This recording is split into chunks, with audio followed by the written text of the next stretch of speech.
And hello everyone, welcome to USFC 184. Camino said he'll be here very soon, which is good. Grid Square's Wi-Fi went out, so he'll get a later fight if needed. Obviously, the person who's fighting him will also have to wait. Speaking of, I'll show you guys the fight card while Camino gets ready, and I'll join the commentator booth and all the rest of it.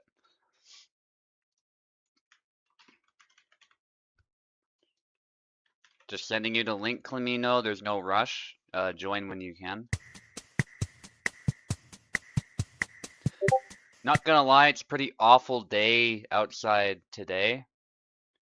We've been getting, I don't know how many of you have heard about this, but we've been getting tons of rain. And as of this weekend, we are set to break the 112 record, a year record for rain in Alberta. We do not usually get this much rain at all in June, so fair bit of flooding going on. Not where I am, thankfully. The flooding is elsewhere for the most part, but still not good, especially for the rural communities that are being hit the hardest. Thankfully, Alberta has a fair bit of terrain, so in some ways, at least in some parts of the province, we're kind of flood-proof to a degree, but there are a bunch of flat areas in the prairies where they get hit especially hard, especially if the ground is dry beforehand, and then it just rains a bunch, or the ground is oversaturated and then you get more rain. Either situation is not good. So in light of that, if my connection is a little bit off, I do apologize for that. That's probably going to be the reason why. I suspect it won't be, but we will see. Anything can change like at the drop of a hat. So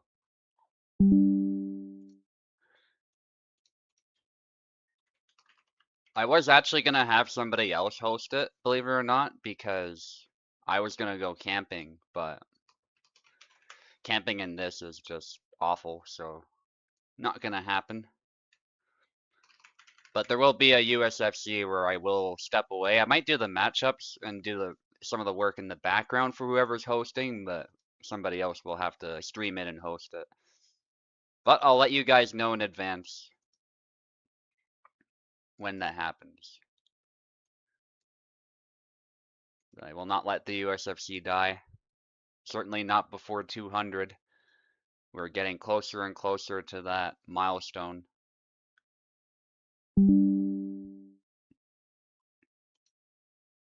Bobo unfortunately is not able to commentate. His mic apparently died, so it's a little bit unfortunate, but I'm more than happy to do it myself. So I'm fighting Camino, as you guys can see. I'll take the left to start us off. Camino, let me know if it's laggy or anything like that, and we can figure it out, but I'm hoping that will not happen. Connection's pretty robust most of the time, but weather can throw some interesting curveballs, as can Parsec. Oh yeah, some unique keyboard as well, so I'll give you that. And the reason we're fighting right away is because I know Clemino usually has to go pretty early, to fight pretty early. And we also need to decide who's going to challenge next. So there's 2 reasons why this fight's happening right away. And again, Clemino, just let me know if it's laggy or anything like that.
Okay, beautiful round to start off the USFC. Hope it's going well, Clemino. It definitely looked like it. Some good distance traps on your part. But let me know. I'll try to check on my phone.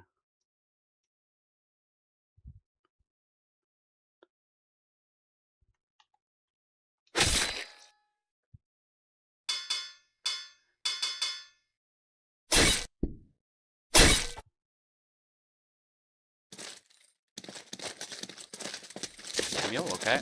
Good choice.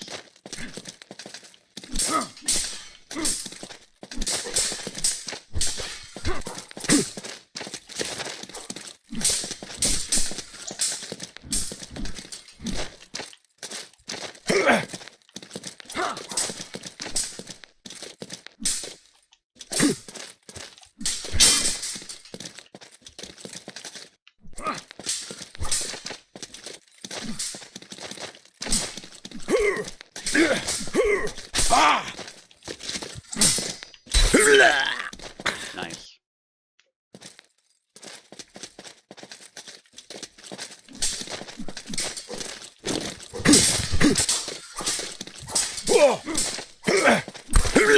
Nice, nicely done.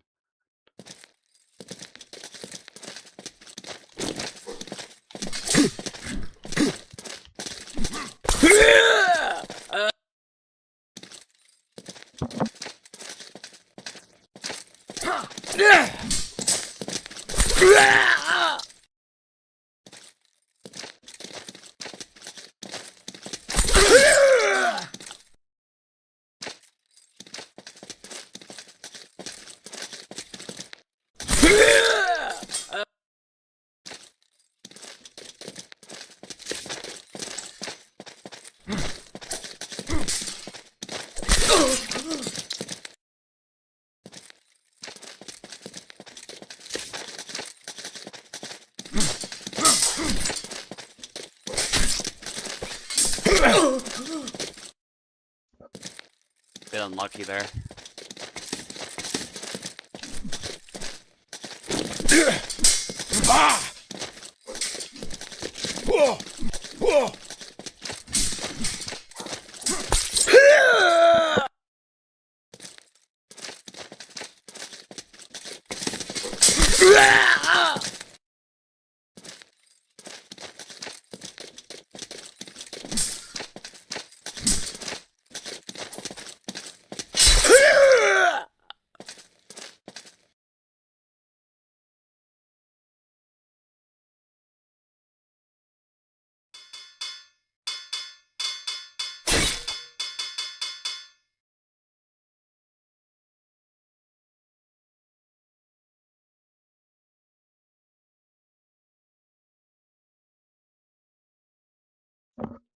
Sorry, just switching names. You can pick whoever.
Is everything good? You're frozen. Okay.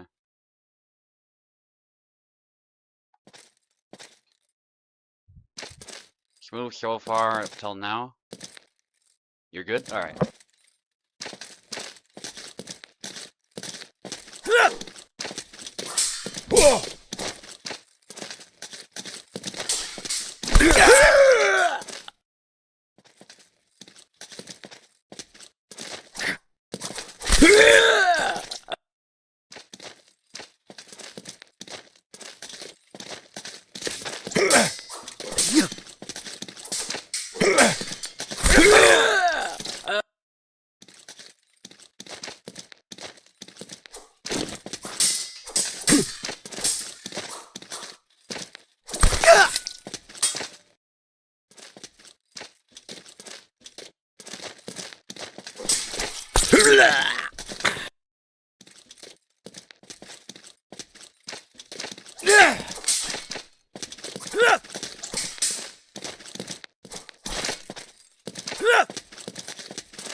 Another great round, one moment.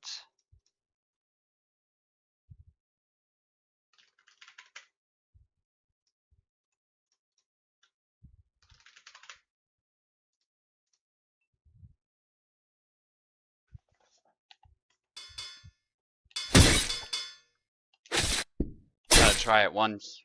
Good luck.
Yeah, he's a good character. I just don't like being forced to swing every time I draw, but he does have some good tools. I gotta get used to it though.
Oof, good fight, Clamino.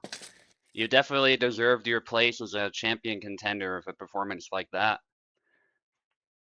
It came down to really small details at the end there. And also, I should not have used Jakob, but oh well. That was still fantastic. You can draw at the start of combat pressing A. Okay.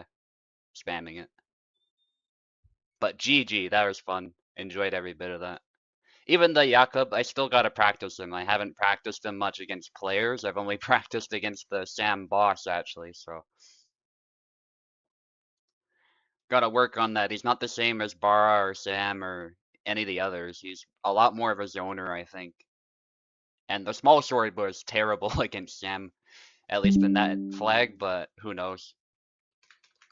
I could have just been bad with it too, because Sam got pretty close really fast, so that seems like a bad time for the small sword.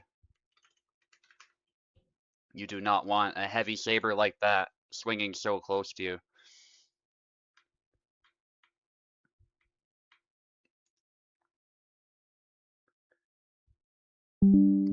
Grid square against Togoshi now, as you might have seen in the fight card.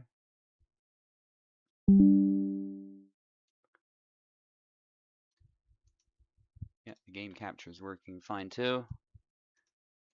Just wanted to see if the game was the priority window or not. Obviously, you guys can see it, but. Correct me if I'm wrong, Grid Square, but I believe you need keyboard. I'll just set your names real quick.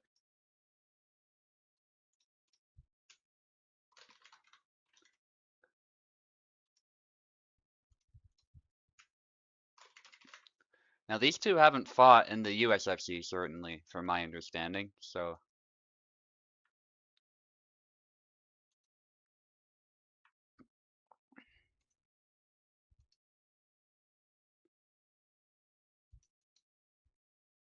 Yeah, your keyboard. Alright. Give you keyboard. Togoshi should be gamepad. And we can get started.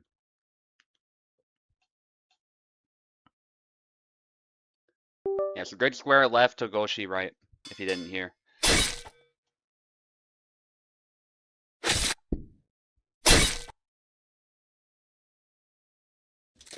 Way better at riposting than stabbing through auto guard. I can see that.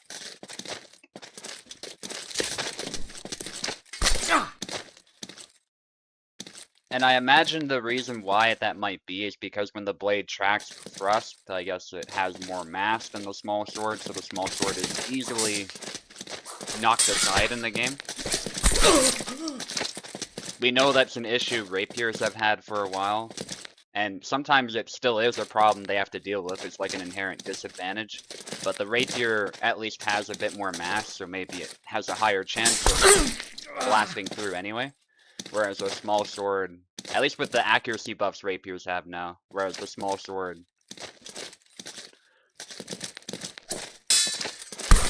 perhaps is punished in this game by just the slightest interruption. But that was one flag. I can't really make a judgment based on one flag, so I don't really use the small sword very much, so. Yeah, walk up and riposte with whatever makes sense. Yeah, and you know, if you space yourself right with the small sword, it's not like your defense is completely worthless, so. Especially if you do it actively, it's probably a lot like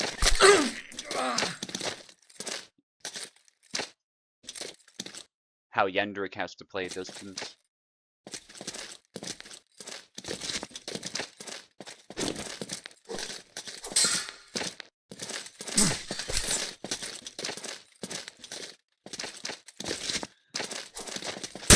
So this is Jan against Calc. A pause from Grid Square. Keep in mind, Grid Square is like from Asia, so unfortunately lag spikes are all but inevitable, but I do hope it is mostly smooth.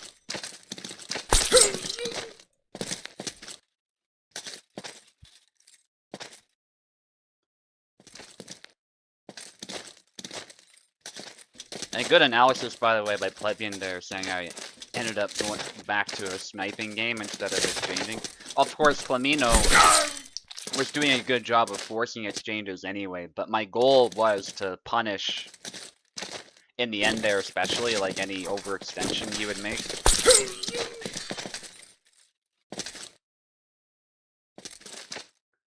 Like, I saw that forward X, he was throwing that a few too many times, so I was hoping I could then aim for his body with a B cut, which would be hard for Samuel to block compared to like a cut coming from the top, because he tends to block those a lot easier, but if you can aim for a deep target on a riposte, then you'll have an easier time hitting him. A lot of YYing by Togoshi, but eventually does close the distance, which is what he wants to do with the Saber. Although Jan does play a good distance game, there is a distance where he's a bit closer to where he can hit, and Calc is maybe a bit too close and doesn't want to really be there. Like, Calc wants to be at his max range if he can help it, I would say.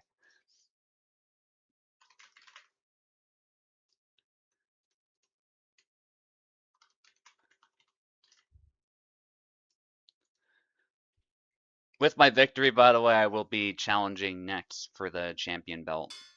So, Clamino, unfortunately, you did not get your chance this time, but keep playing like that and you certainly will.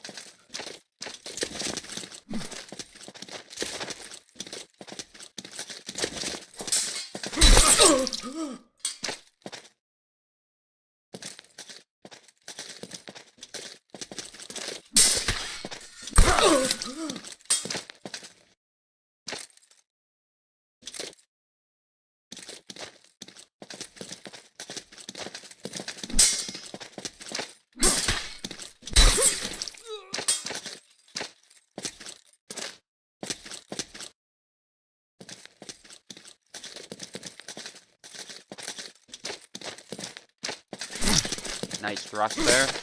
So we have a switch of characters actually from Grid Square. Sorry, I'm just reading a bunch of messages. But Togoshi still seems to be ahead. He's very assertive when he sees an opening, I've noticed. Togoshi just loves to get in there and throw cuts. Sometimes when it's quote-unquote not his turn, he'll do it. And that's what throws people off, especially that YY, because you can get right through the guard. This time it does not serve him very well though. Grid Square is able to run him right through. YY. Samuel's guard against the YY is actually pretty good, thankfully for him, but it does still force him on the defensive, so Grid Square was very much behind in that whole exchange. So no surprise that Togoshi is remaining ahead. Quite a margin this time. The Sam pick just not paying off. Yeah, YY is punished. That was good by Grid Square, but not able to capitalize on that punishment and convert it into a kill. And that sidestep can be good. Actually, Clamino was using those slow sidestep combos pretty well. But you have to be so careful throwing them naked, because you are exposed for that split second where after you've whiffed it, essentially. If you don't whiff it, it's a bit better, but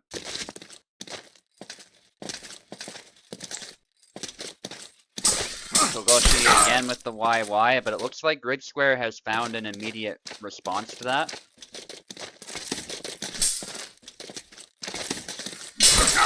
Nice switch up though by Togoshi. Instead of just going forward and cutting, he actually does the delayed thrust, which is a tricky move to stop, believe it or not.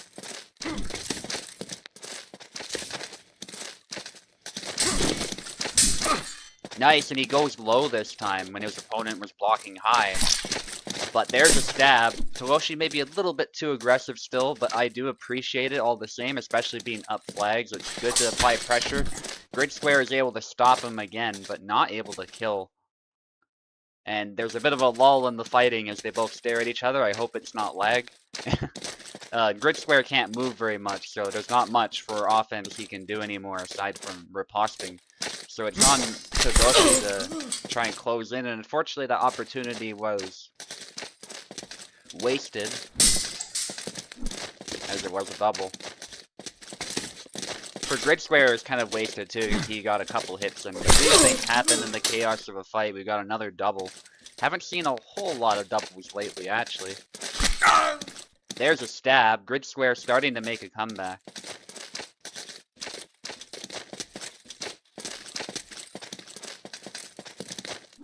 Grid Square trying to initiate a little bit, maybe draw his opponent into an exchange. We've seen before Samuel is actually very good at the exchange game if you use him properly. But there we go, just one little opening. It looks like Grid Square was either feinting or he was planning to throw a cut, and he immediately got interrupted. So nicely done by Togoshi, a very good yawn.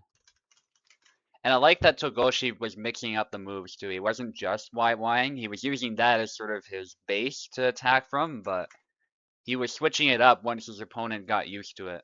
So very well done. Just keeping the pressure on, keeping that foot on the gas pedal, which Yan is actually surprisingly good at as well. A lot of people talk about how Yan is good at sort of sniping you and playing the distance game, which is true. But I would say he has a huge variety of tools that people sleep on that are very good for initiating offense, and they really force the opponent to respond to each of those moves. Whether that's guarding or that's immediately hitting to try interrupting it, you know, these sorts of things. That stab is it goes right to Isabella's hand there and results in a double. I don't think he wanted a punch there, but he was too close to cut, so it made sense that it was triggered, but I suspect that wasn't what he wanted. Still, Isabella got the clear hit, so I suspect she would have won even if a cut came out.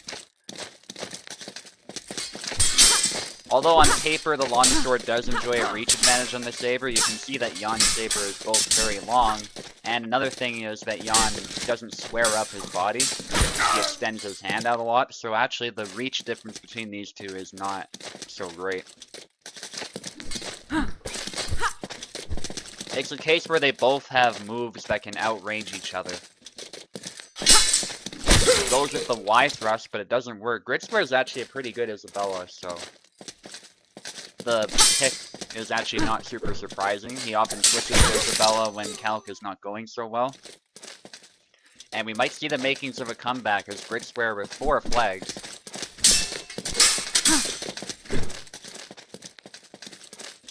I think it's also fairly uncontroversial to say that Isabella, as a character, the way she's built, is probably very good for countering the sort of playstyle that Togoshi favors.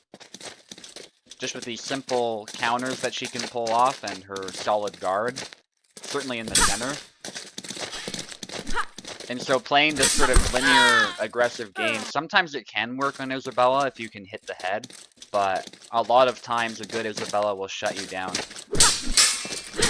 The center is where Isabella thrives the most out of everybody. Denise is a potential exception. He's an exception to a lot of things, but I think you could easily make an argument for Isabella being the strongest character when it comes to fighting for the center.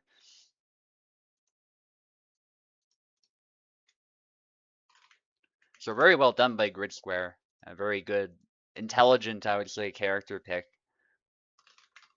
And we'll see if that pays off as Togoshi maintains a lead, of course, but he cannot afford to lose 2 more times.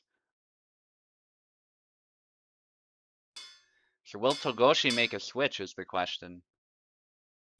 Or will he stay with Yan? He does switch to Isabella, which I do understand why. I don't know how experienced he is with Isabella, so I can't really comment there. But matching the opponent when they're using something that's working against you is not always a bad idea. It can actually be a very good idea.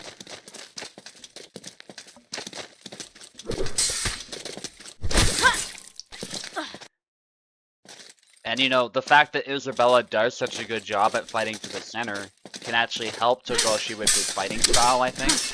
He might be able to get in Grid Square's face and make him really uncomfortable because he's got such a good guard.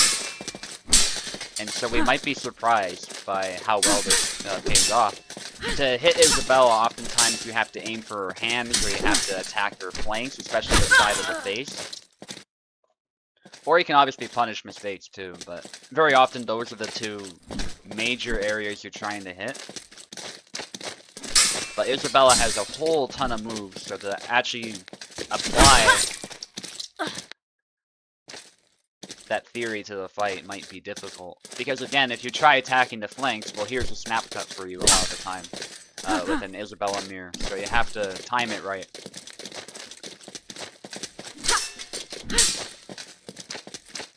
But definitely attacking towards the hand, very good idea. Good exchange between these two. Nobody's been hit yet. Ambitious cut to the leg there, but not able to land it. And they both sort of move in, but I think that's where Togoshi thrives. He does win another close exchange. Togoshi with the pommel strike, nicely done. And that's what he wants, it looks like. He wants to get in grid square space and then immediately get a kill like so. And Togoshi needs 2 more. It's a lot of pressure on grid square now.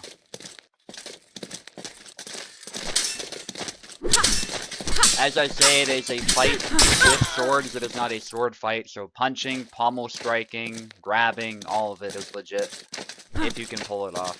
It's up to your opponent to stop it, which there are ways to take Isabella. I'm not going to mention specific moves here, but there are absolutely ways that will shut down this style. But it's up to grid square to find it.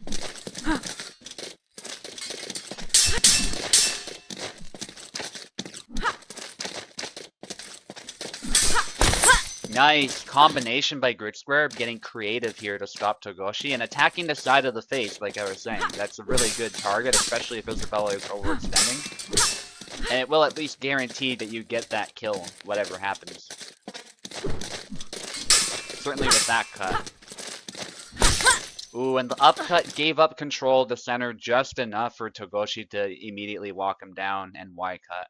I do see the idea behind that cut, but the wind-up left him open, so well done to Togoshi, but good try from grid square to make that comeback. Just wasn't quite able to make it happen. Good fight. We got a beer against Oak now. An exciting saber fight on the horizon. These two have been winning a lot of tournaments.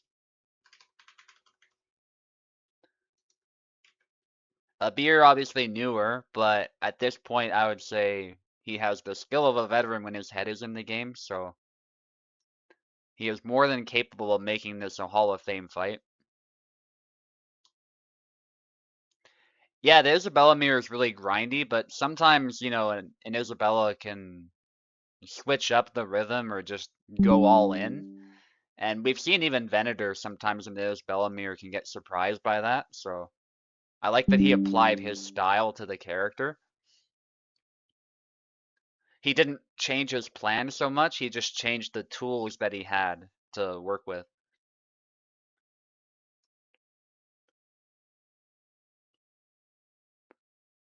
Including a good guard, by the way. The guard for the center for Isabella, very good. Allows you to walk forward a lot if your opponent doesn't know how to counter it. So, fair play.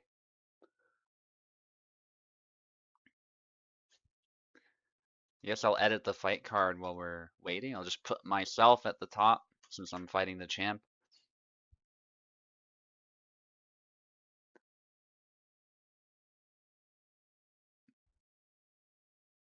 And as to who's going to win between a beer and Oak, a beer will be on the left, of course, and Oak will be on the right as per the card.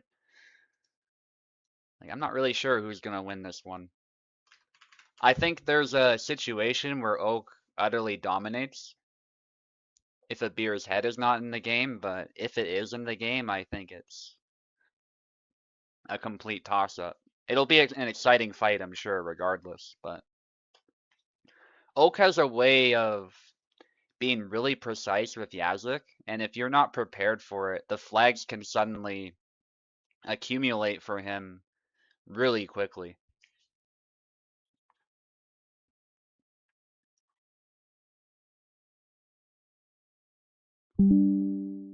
And he used to do that with Laszlo too, and that's why he's a little bit upset that Laszlo's been nerfed. It was kind of a stealth nerf too, it was weird, but it is what it is. He makes Yazuk work just as well. This is a 50-50. I would say so as well, yeah. Overall, it's a 50-50.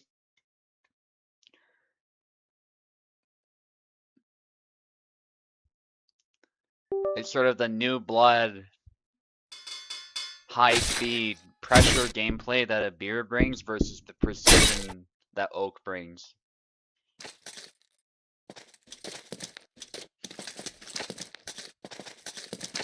Perhaps being younger is a little bit of an advantage for a beer too, especially because it moves so fast. And we start with a double.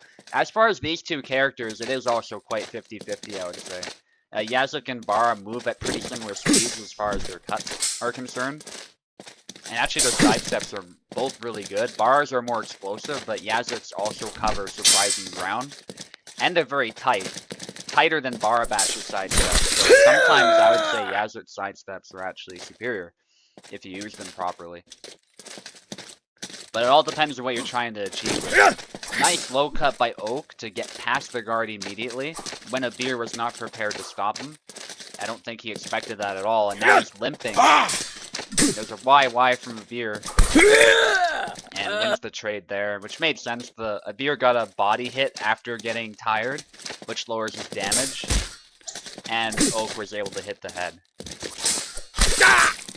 Nice sidestep this time as Oak is in the middle of that combo, which doesn't track particularly well. I think it's fast, but it doesn't track, so you can catch somebody with a sidestep with that combo, but it has to be timed well. Good exchange between these two. Now they're back and forth. Nobody's been hit yet. So far, it is shaping up to be exactly that, a 50-50. Upcut in the thrust. Good counter by a beer, but the sidestep was a little bit of a mistake. The follow-up, certainly, where he did that Y cut. It left him open, and Oak is quick to capitalize and bring the pressure on as soon as momentum is back in his favor. Trying to be active, but I think sometimes Oak immediately capitalizes on those mistakes. And perfect snap cut to the head there. A beer able to get a hit to the body, but it was a much less debilitating hit, less decisive. Whereas that snap cut to the dome immediately rocked him, and it was over. That's the thing with Yazuk. He does a great job of using snap cuts as part of his combo, not just as an individual attack. Something that Barabash doesn't really have. You have to manually do it yourself if you want to add snap cuts to a combo. Sort of advanced Hellish Quart stuff. Good exchange there, but Oak was ahead, I would say. And that big cut was able to catch a beer as he tried to retreat with the back Y. That is the other thing that Yazuk does well, is out of nowhere he can shoot forward and apply tons of pressure to targets that are hard to block. Oak is a master at... He has a sort of pattern, like if you get to know Oak, you'll know what I mean. But it's basically all of your mental energy is so focused on that sometimes what ends up happening is you get too focused on that, and Oak is then able to switch it up out of nowhere and capitalize on your error. But so far it's shaping up to be a pretty even fight still. Beer a little bit behind. That was a good counter attempt, but I think he was too far. Good exchange again. Beer trying to find a way past his guard. Sidestep out of measure. Oak tries to punish it. And it looks like a lag spike of sorts. Beer's good, Oak's good. It happens, of course, especially since they're from Europe, but we're good to go again. Going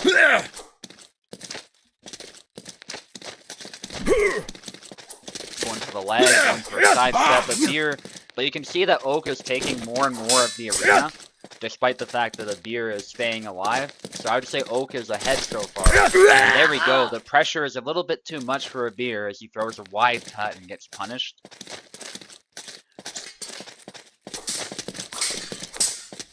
Yeah, Oak will pounce you when he notices you're faltering, you're getting passive, you're on the back foot, more or less.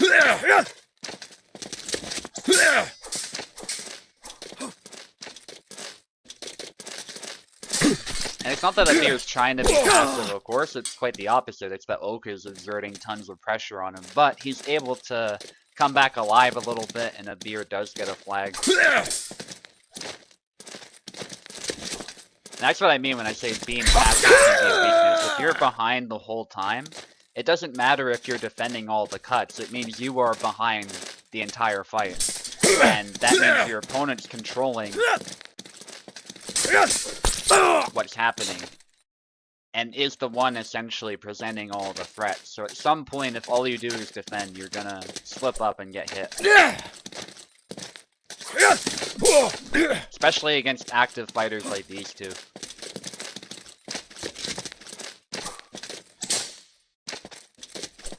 But it is down to the wire. Abir, to his credit, making the comeback. Will he actually score the round? The sidestep out of measure, very ambitious, possibly looking for Oak to overextend, but he does not make those types of mistakes most of the time. The chop is a good choice to sort of test the waters a little bit.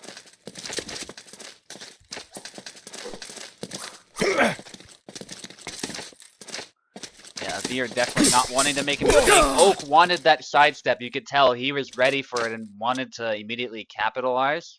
But Abir was able to recover surprisingly fast and get the win for this round. But congrats to both. Very close fight so far. Definitely not disappointing. I picked these two to fight for a reason. These two, whenever they fight, it's a fantastic match.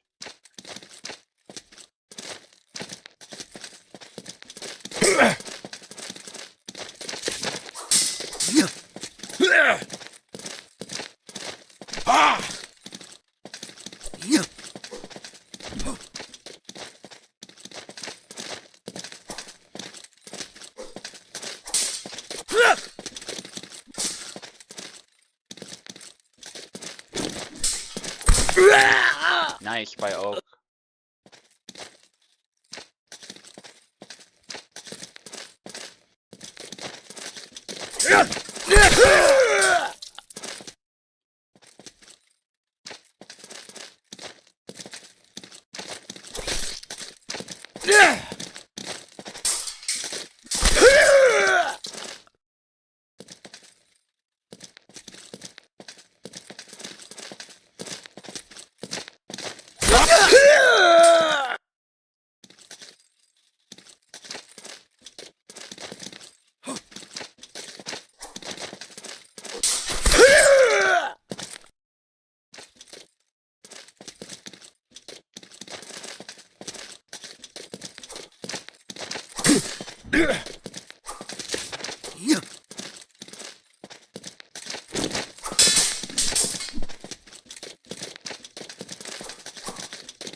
Oak ahead this round. Oak is more than capable of making comebacks. He's actually known for that.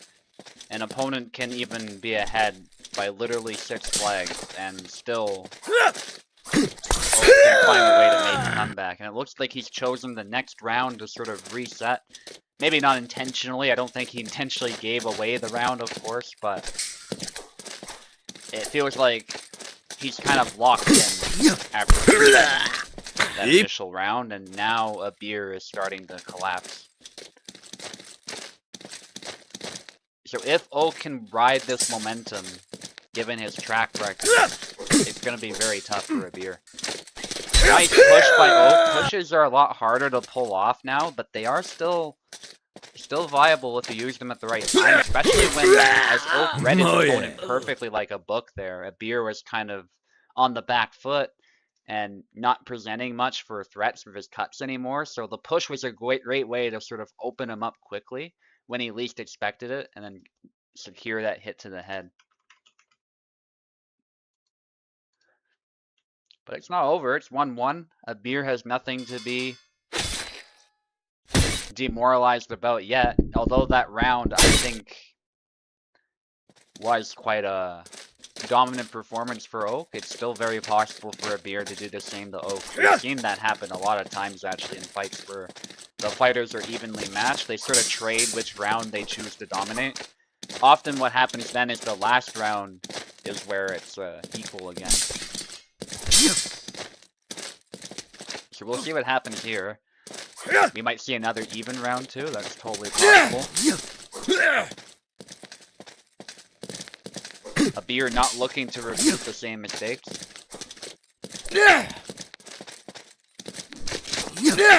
No worries about the wait, by the way, a beer. We didn't have to wait that long.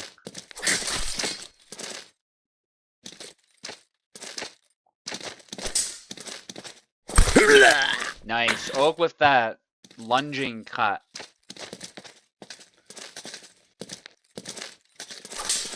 Which is slow, but you can use that off of a parry or to punish a whiff. And it hits like a truck, that particular cut. So you definitely have to use it at the correct time. You can't throw it constantly, but... Ooh, Oak tried it there, but this time Barra was too fast, but... Used correctly, that cut is actually amazing. And you can do it from long guard, which is nice. Oak with the low cut combo, which is a really deceptively effective combo, it has to be said, but it does not quite land. Or the first cut landed, but it didn't secure the kill. And a beer was easily able to capitalize.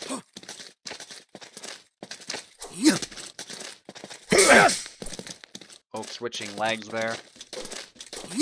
Going to snipe a beer here, but a beer does not allow it. Ooh, a beer did a grab out of measure. I assume he didn't mean to. It's actually very easy to misinput, believe it or not. If you press 2 buttons, sometimes you do grab or push when you don't mean to. Would have been legendary if he somehow landed it, but unfortunately he did not. And a beer with a retreat cut, but Oak is able to hit the hand directly, so that is his flag.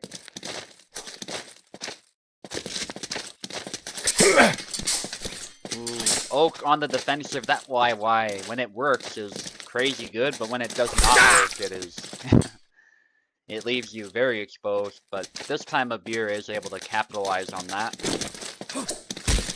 Ooh, Oak wanted to punish that whiff, but a beer punched him and then landed a hit. That was cool. Very cinematic moment in this fight. And we're actually seeing this round.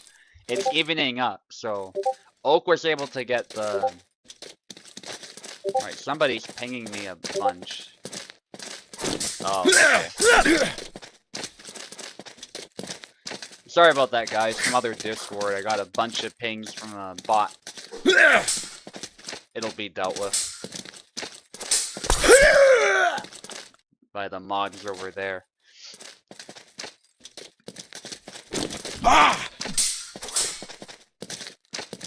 Another exchange. Oak remaining ahead, but a beer not far behind. Good interception by Oak, stopping the YY by inserting his blade in between. That's a double.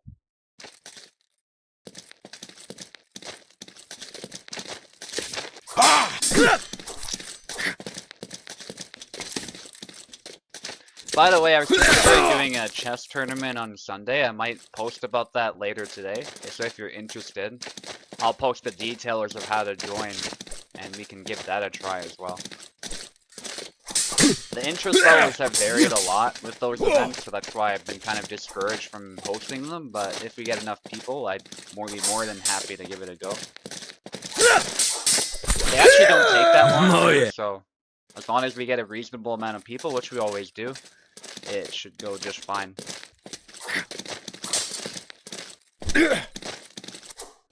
Oak remaining ahead, although this contest remains quite equal, and a beer is more than capable of making a comeback like this and winning again. Sidestep by Oak, and a beer throws a cut of his own, but Oak's cut was more powerful. And a beer looking visibly tired after having been hit.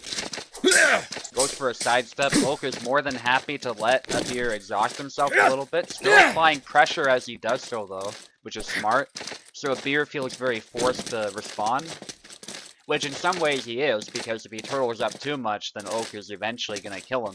But if he's overzealous in doing so, he might pay for it. Goes for a push, but it's out of measure. Oak not quite prepared for it.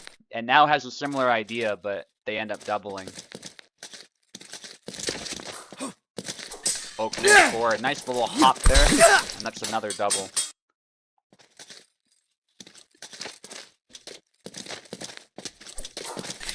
Ooh, a Beer with the B into A. That's actually great in this matchup. But Oak is able to deliver a much more decisive blow. The A cut naturally is not super powerful for Bara, but it does get some chip damage in there. So Oak did a great job of responding to that with a much more powerful cut, which a Beer had to block. Very good active defense by Oak instead of just parrying, which eventually, as you can see, if the opponent finds the correct move, will not work forever. And a Beer is overzealous there with the YYs, and Oak is able to beat him to the punch. But I get what he was going for there. He was trying to quickly win a flag back and close up the score, but not quite able to do so. And so Oak needs one more. Beer's still in it though. He's only one behind. If he wins another, it's anybody's game. But at this point, he must do that. There is no other way out of this. He has to win 2 times in a row.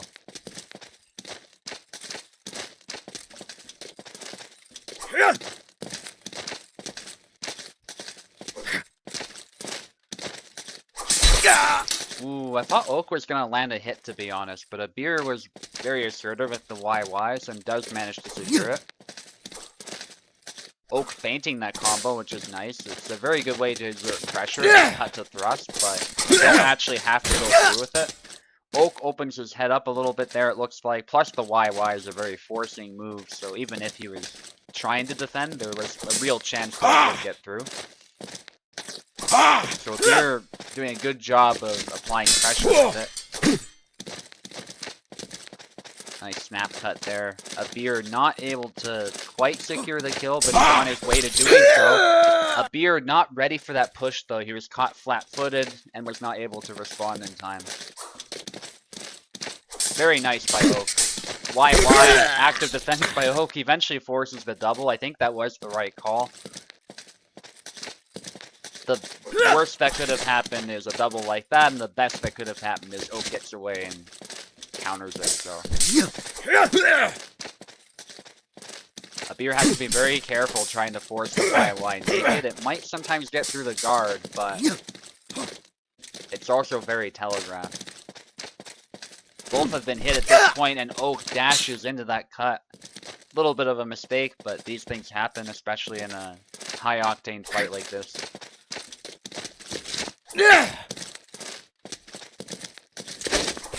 Beer with a feint there, but Oak immediately calls him out. Very telegraph feint, especially with the magic dust.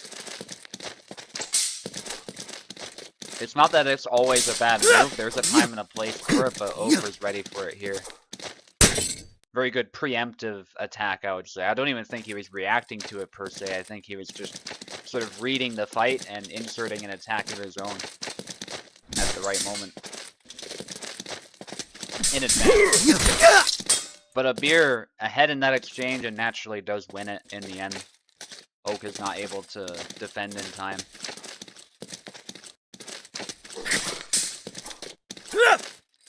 Yeah, a Beer is looking more patient this time.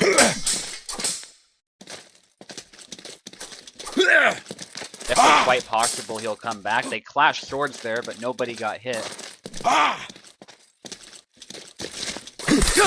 Ooh, and Oak was a little bit late there, and as a result, ate a cut to the arm. Just the timing was a little bit off, I think.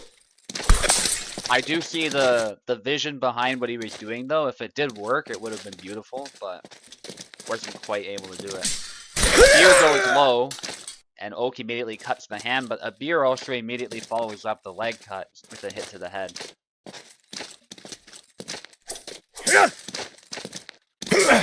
Beer trying to go low. Oak somehow not landing anything. I'm not sure what happened there. I thought it would be a double, personally, but it is what it is. There's a double. And it's looking pretty good for a beer. He does not want to waste this opportunity to ride the momentum to the next round. If he lets Oak make a comeback, even if he wins, he might be a little unsettled by that.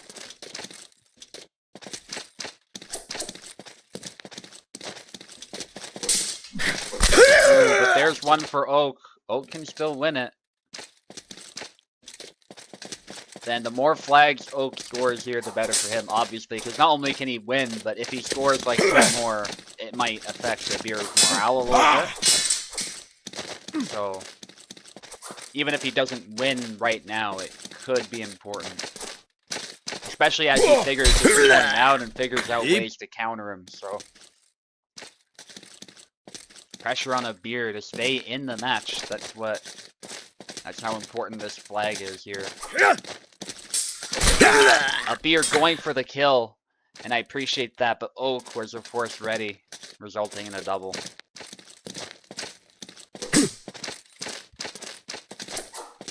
Feinting there by both of them. A beer feints the chop again. Good exchange. As they both go for cuts. The chop again, they clash swords. Nobody's been hit though. Nice clean exchanges. Love to see it. Snap cut combo by both of them actually. A beer does one of his own. Although it's a manual combo with the snap cuts there. Ooh, and Oak with another one. Nicely done. Oak needs one more to secure the win. Beer so close. Goes for the hand snipe there actually with the leg cut. It is aimed at the leg, but the arm is often in the way to defend, so it often becomes an arm cut, ironically.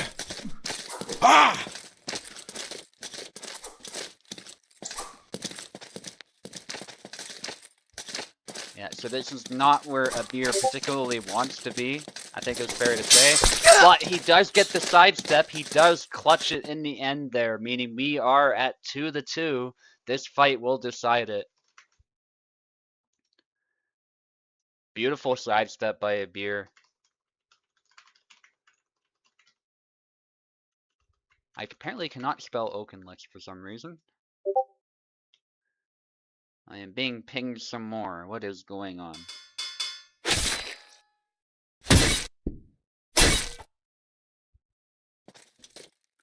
Oh, stuff from other servers. Okay.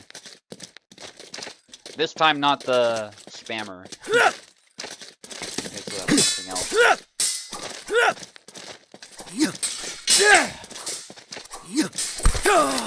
Ooh, nice hit by a beer.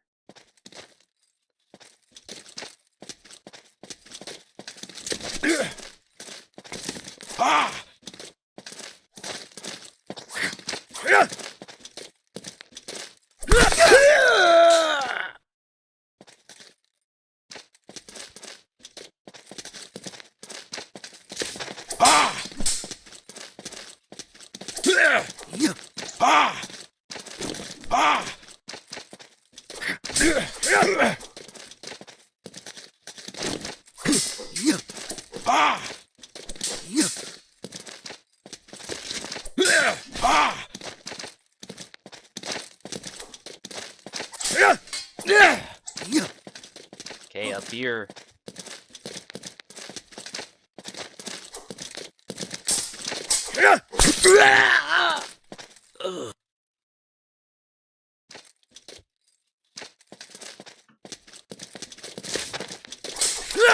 Nice interruption by Oak.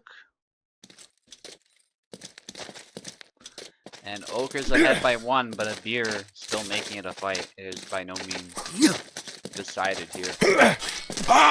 Good pressure by a beer, creative there to hit towards the leg and hit the arm as a result. Upcut. Because his opponent went to block, the arm was in the way. It's peculiar in that way, that move, but it's a nice pressure tool, but quite telegraphed, so if your opponent's prepared to punish it, it's certainly quite fun. There's actually a way I have in mind that Oak could immediately punish that, but I'm not gonna state it. Squatting cut there, very creative by a beer again to hit the leg. Interestingly, that one's more likely to hit the leg properly. And Oak goes in with a two-piece combo, a beer only able to get a hit of his own in.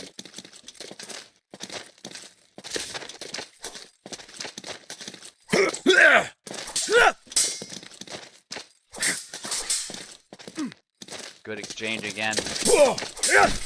Ooh, back wide by a beer.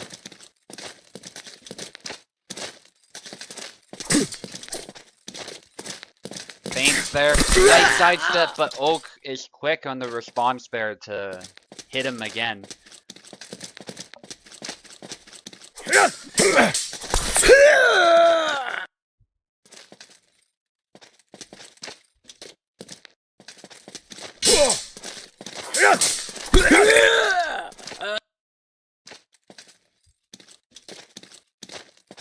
And Oak with another flag, but a beer is still in it.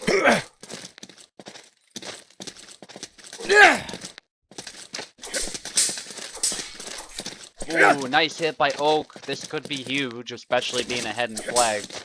And a beer's stamina is reduced, so in a prolonged exchange, Oak has an objective advantage as a beer's damage and his full stamina pool have been reduced, as has his guard.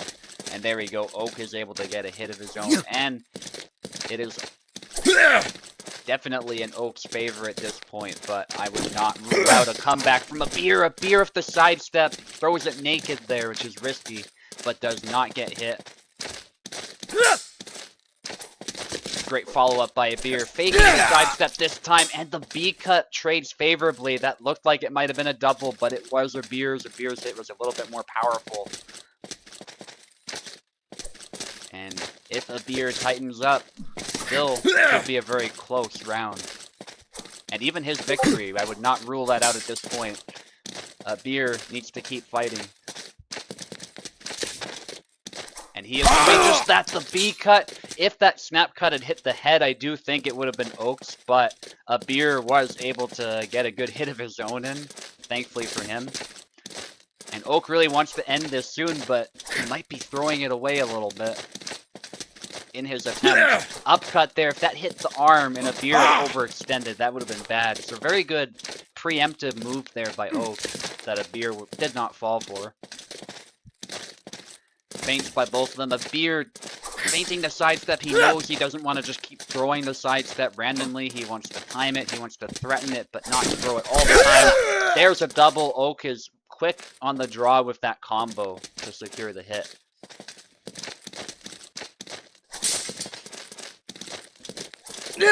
Ooh, his guard low there. A beer could have tried something, but it would have been risky, so I don't blame him for moving back.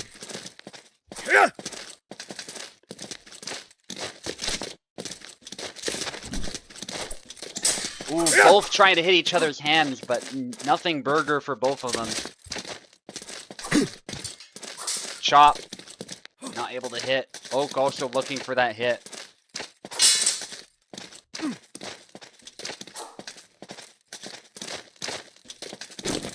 Ooh, a beer feinting again. Going for the hand as well as the upcut, but not able to land. As Oak's guard remains solid. Good spacing and movement by Oak, it has to be said. Chop again, a beer trying to make use of the range of that move, and Oak trying to capitalize on that naked sidestep, but a beer's movement is also precise, and he gets the cut to the arm with the leg cut. Not able to secure a kill, but it is a hit. It does reduce Oak's stamina, and down in the future, that cut could prove decisive. But a beer needs to secure a lethal blow. Oak with a long-range cut, and a beer is able to upcut as well. And this is, what can I say? This is down to the last flag. What more can you ask for? We'll both go for upcuts, and it looks like a beer fainted it, which might have been smart there. That could have been bad. Snap cut, good pressure by Oak. Again, Oak exerting pressure. A beer expending a bit too much stamina, it looks like, both from being hit and from as in his blade being hit, and from throwing too many attacks, but he does recover just fine as he has not taken a hit yet. Upcut into A cut, nice way to force a hit there. And this chip damage once more could prove decisive, especially in a trade. But we will see, all it takes is one good hit from Oak, and that advantage can immediately evaporate. Feinting the sidestep, very intense between these two. Chop, Oak going in, possibly threatening a push, but it ends up being a double. He didn't actually do the push in the end. He kind of chickened out, which was probably smart. That could have been bad if he had just gone for the push naked, but it definitely threw a beer off balance a little bit as he went to that double. Still going, a beer backs away, just barely defending against that onslaught of cuts. Very good read by a beer. He's figured out the pattern. He knows what to do when that cut comes in and that combo comes in. Feinting the sidestep, both switching it up a little bit. Switch stance by Oka. Beer looking to punish the upcut. Eventually he does get the hit to the hand though, as Oak feinted something and immediately a beer was able to capitalize. But good fight between these two. A beer takes it.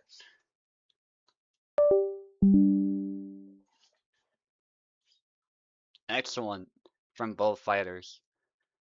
Dauntless against Tota now. Tota's new, but I suspect he will be just fine as far as connecting because he has a green name. I'm really excited to see what he will do. Welcome to Tota. Always like to see new players.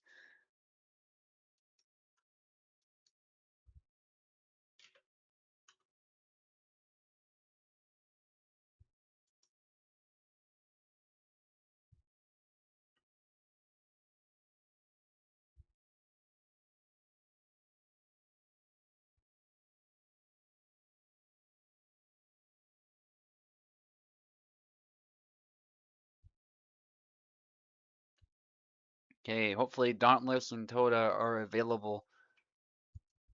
Dauntless, you're on the left. You can see the fight card, by the way, if you look at the pinned messages, but that's fine. It's not immediately available, but you are on the left for your information. Just in the future, I usually do pin those as well if you want to look yourself.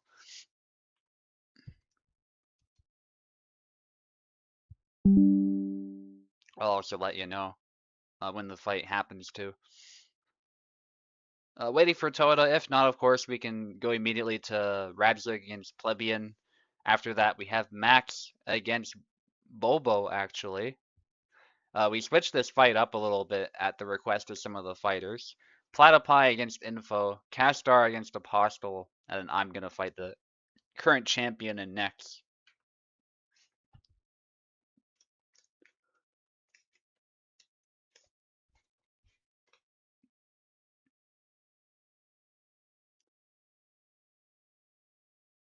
I think I saw Toto in the chat earlier. Not the YouTube chat, I don't think, but Discord, so hopefully Toto is around.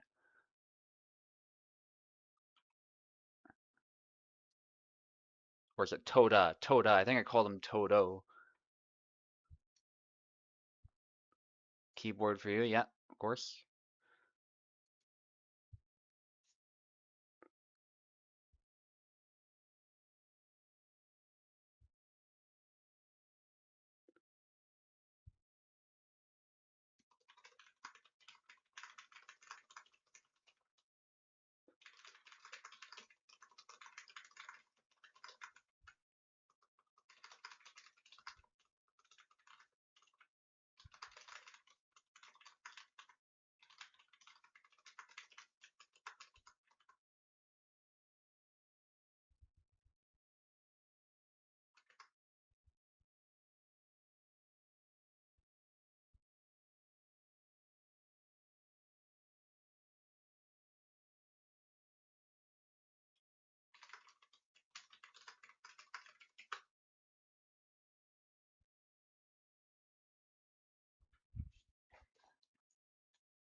No, that's okay. That's okay. Dauntless. I'm more than happy to just tell you as well. But if there is confusion for some reason and I haven't said anything, which happens sometimes, that's a place you can look. I don't think, ping people in order. Maybe I do, just subconsciously, but I don't do it on purpose. So I know some people ping in order, but I don't. I just sort of ping.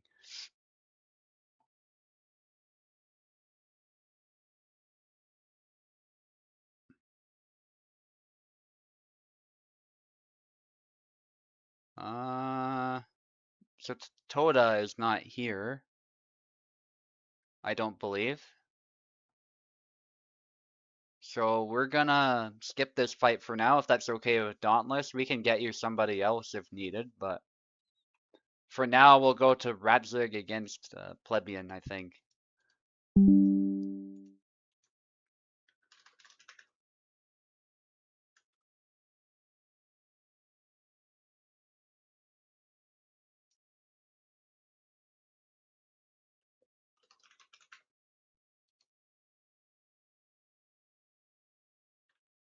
Yeah, I think I just do it subconsciously. I probably look at the fight card and then it's just, I ping the names in order and that's it.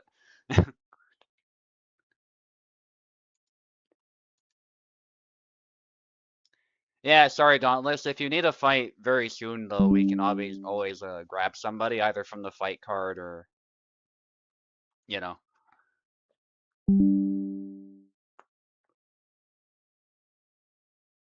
Yeah, but regardless, you will get to fight somebody, preferably somebody who's lost or a newcomer, but it will be done. Actually, no, Castor has a fight now, so we can't do that. But we'll figure it out. Somebody will fight you.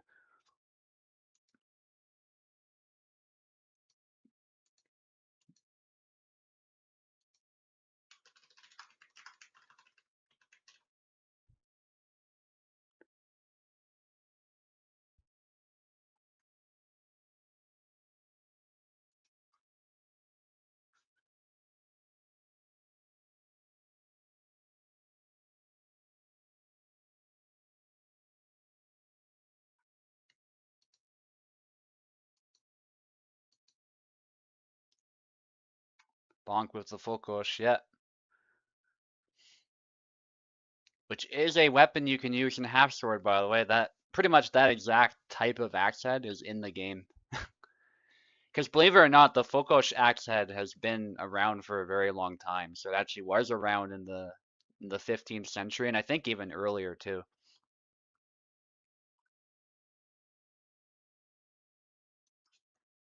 Grid Square, you can join, sure.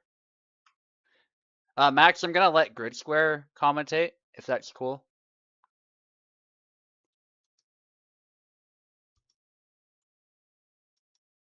Don't want to overcrowd it, so I'll probably just have Grid Square and that's it. Especially, Hello. hey, Grid Square.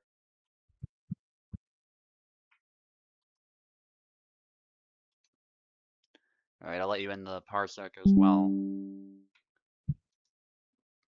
All right, Plebeian's opponent has not replied just yet. We can always have Dauntless and Plebeian fight as well, if needed, since they're both here.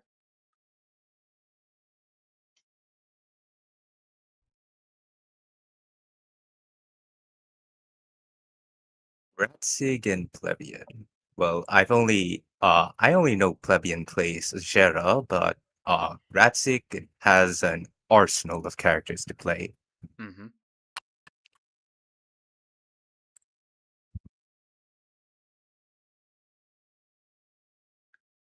Yeah, I'll give them a minute or so, and if not, we'll just have Dauntless fight Plebeian.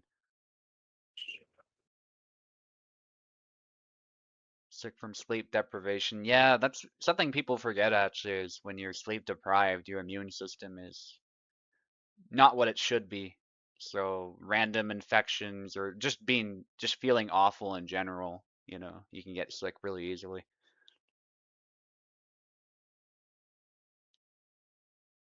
Nausea wave. Yeah, I don't envy you. No, should we?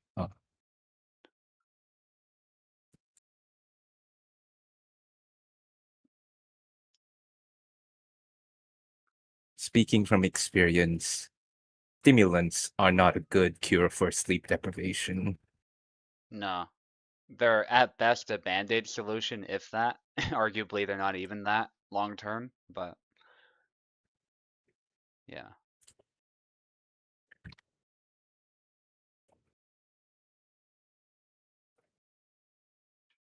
Used to the symptoms by now. Yeah, that makes sense. Your body has a way of adapting, even if it's not in an ideal circumstance. You can still function.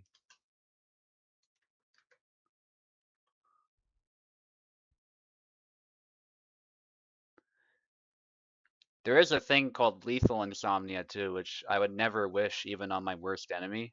And it's where you literally cannot physiologically sleep. And so at some point your heart stops because your body just can't sustain itself and you hallucinate and lose your mind. It's not a good way to go. Oh yes, absolutely. I've experienced a few days of not sleeping, and by by the last few days, I would my mental state was not in a good place. Yeah, yeah. When I was a student too, I used to stay up and study and stuff, and there just came a point where I was a zombie, basically. It was not good.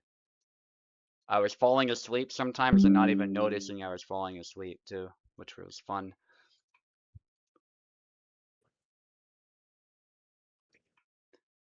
Like people would tell me I fell asleep and I'd be like, "Huh, I've been awake this whole time. What are you talking about?" Dauntless, I'll keep you on the left side, and Plebeian, you'll be on the right.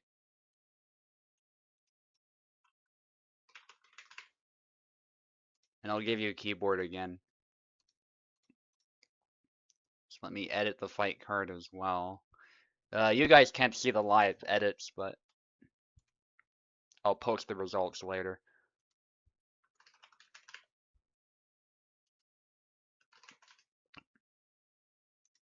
Here we go.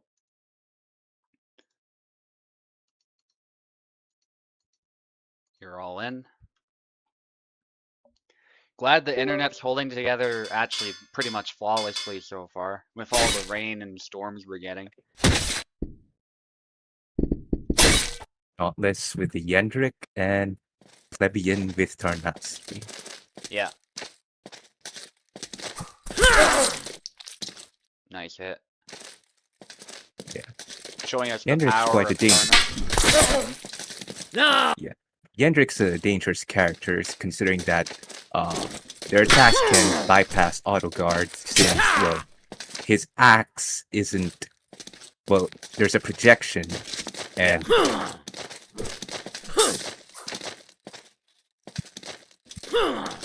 A bunch of the mass is towards the end as well, which helps, I imagine, in a lot of the interactions when you're trying to guard. So that's the other thing it has going for it.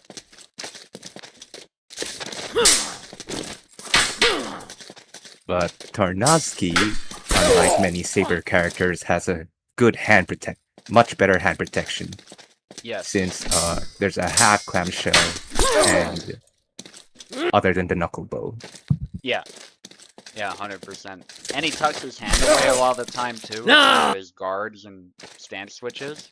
So I often find his hand is actually a tough target to hit. His arm's a little bit easier, of course, and his head is hittable, but sometimes you end up hitting his like upper arm, his shoulder, or his body. Have more HP, so it's a lot harder to kill him sometimes. Yeah, plebeian playing into Tarnowski's stance, closing in fast and not letting Yendrik play at range. Yeah. And it has to be said that Tarna is really good at bypassing guard in the first place. So if you don't even have a guard, then those cuts coming in are going to be devastating.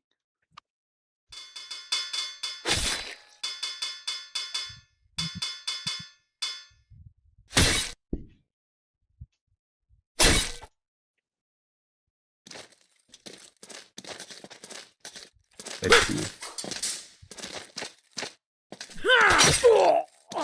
Yeah, Nice. the small wound, the start, greatly was a factor in first flag. Good stab to But the body there. yes, sidestep and a double.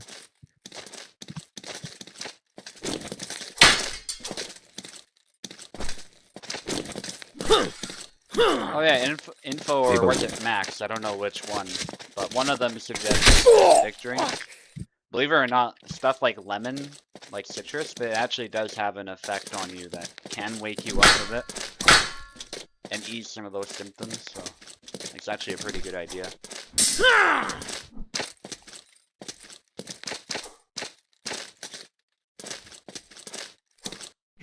But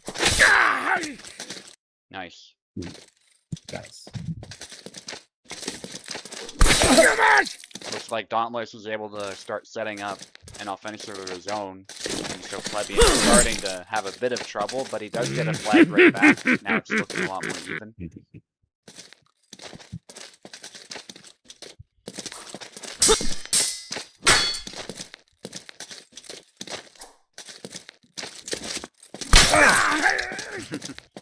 It almost looked like he threw the sword at him there. Nice double. Yeah.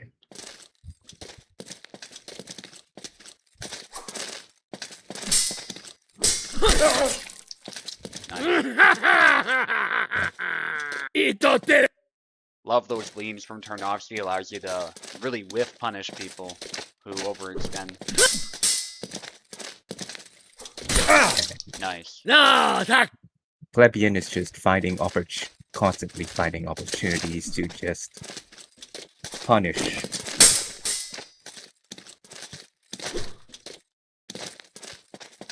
Yeah, absolutely. He knows that it's better to not be there when Yendrik is swinging at you, and it just so happens that Tarna is particularly good, I think, at reaching far after a parry and hitting you, so... Yeah, nicely done again. Active defense spell by Dauntless, perfect.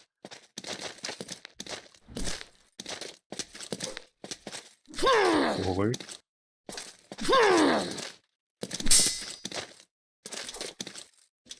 Feints by both of them. Plebeian staying in left foot forward because, well, Tarna has longer range and he... Yeah. And the advantage of the defense and right foot forward is very much diminished in this matchup. Nice.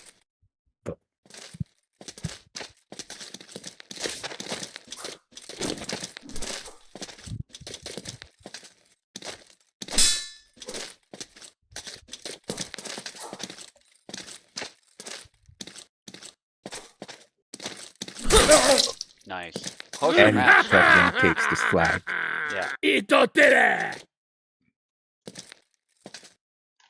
One more needed for Plebeian to win this one, and Radzik just got back. Apparently was falling asleep as well.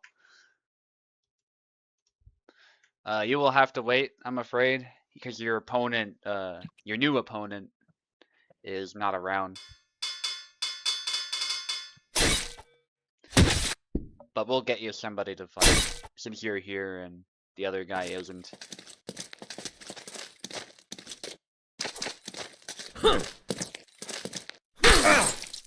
No, attack! And Plebeian takes first flag.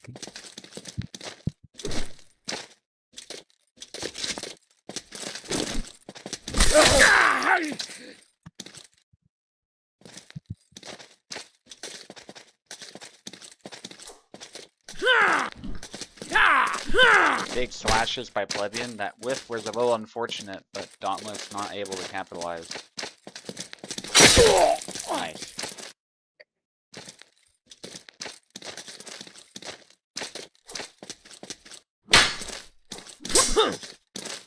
Arna's have hand protection saving him from that hand snipe, Nice hit. and he capitalizes.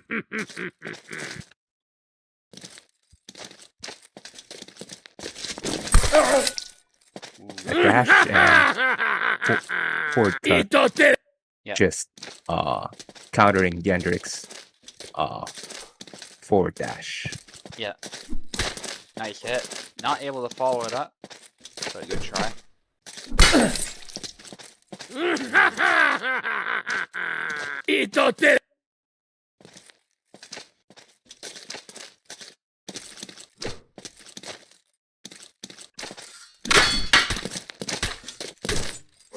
Ooh, a bunch of hits. Plebeian still alive. Wow. Okay. The Yendrik beatdown. Yeah. Thankfully, Yendrik's combos, when he does do that to you, are pretty good. So. Ooh. The whiff punish.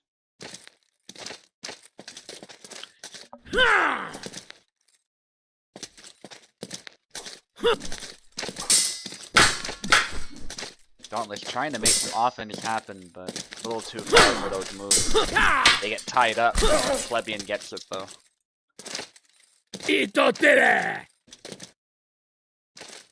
I know he's not saying idiot, but it sounds like it to me.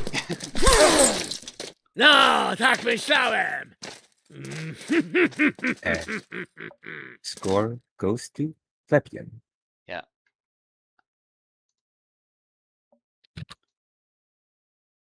Okay, Dota is still not here.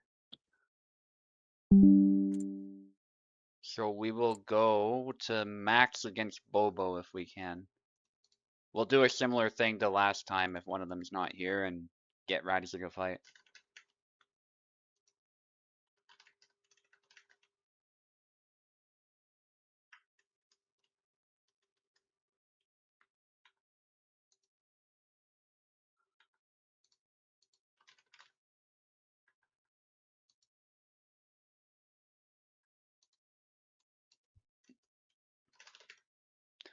This is for Max info,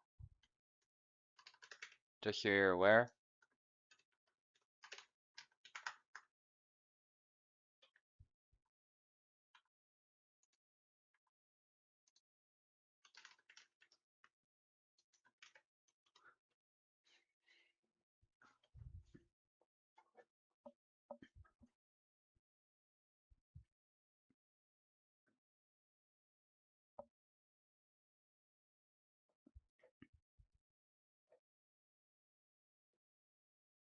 All right, let's see.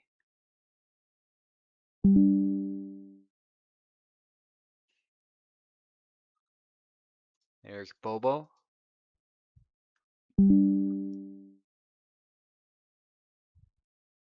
Event's going really smoothly so far.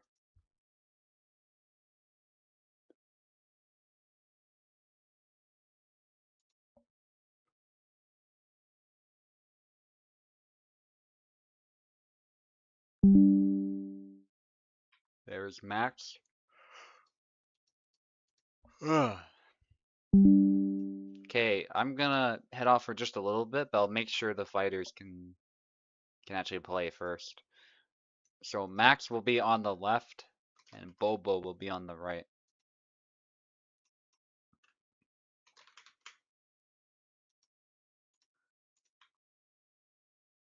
To start us off. You should both have keyboard.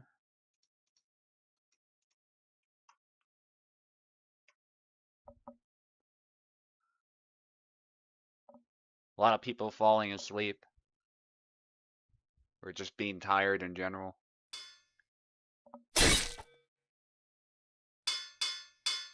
Max picking Yendrik. And Bobo also picking Yendrik. A Yendrik mirror. Alright, I'll be Quite right fun. back. I'll leave the commentary to you for now. Since both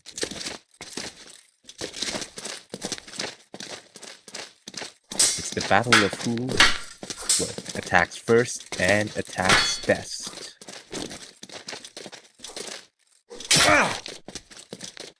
And Bobo taking Max's head. A jump attack to miss and Bobo, I didn't know you were a good Yendrik player. You ought to play him more. Ooh, but Max tagging Bubbles' leg, and Hey! he takes this flag.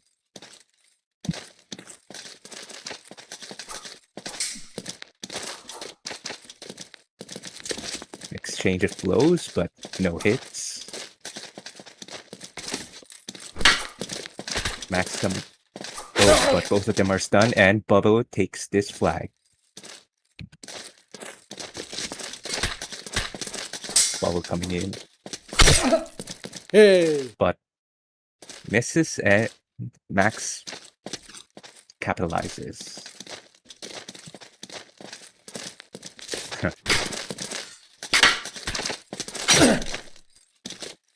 Max coming in with a Yendrick beatdown. And Bubble this time.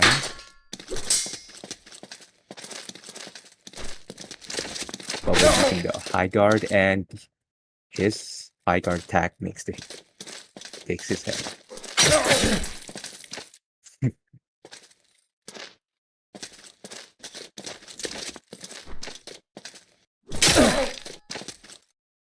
Another double.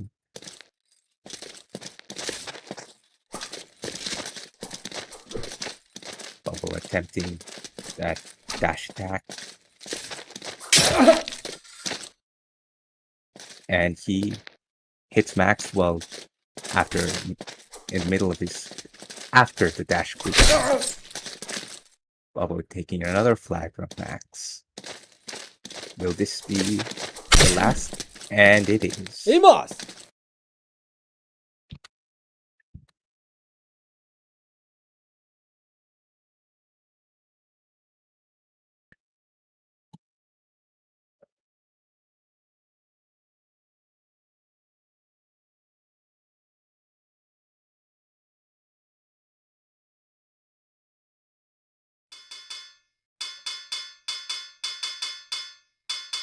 Bubble with this time.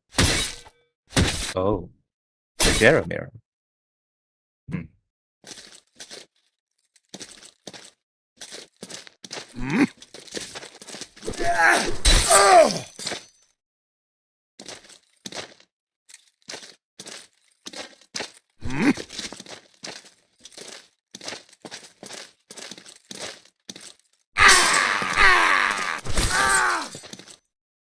That sidestep, play beating, and follow up, taking the flag.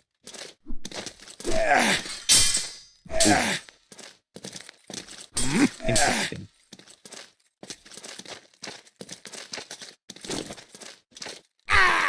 Both fighters hesitating to make the first move, but an exchange of blows that leads up to an exchange of thrusts, in which Bubble, let's see.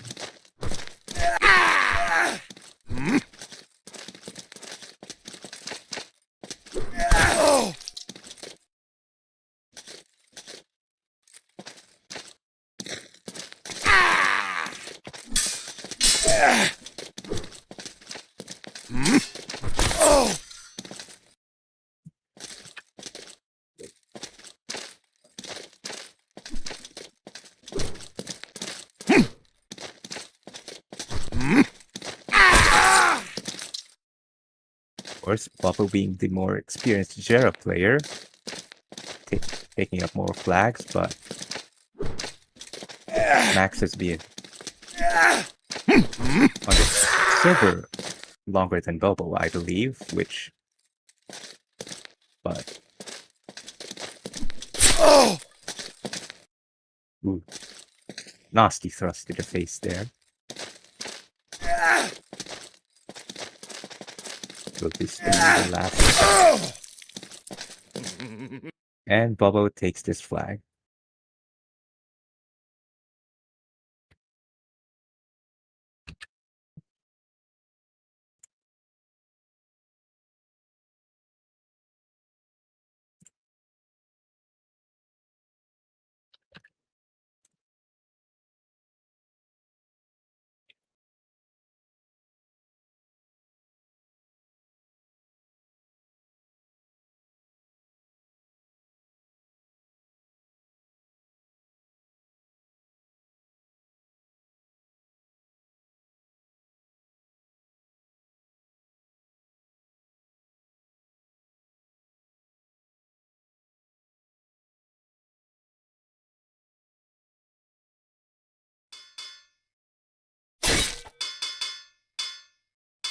both of them agreeing to a Sam mirror.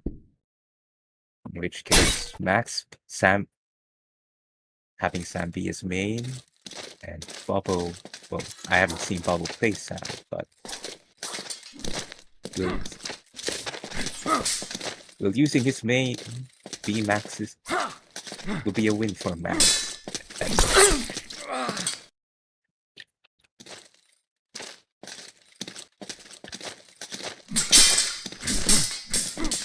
Max taking first flag.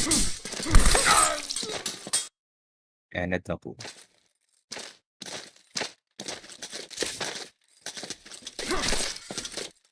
Ooh, double.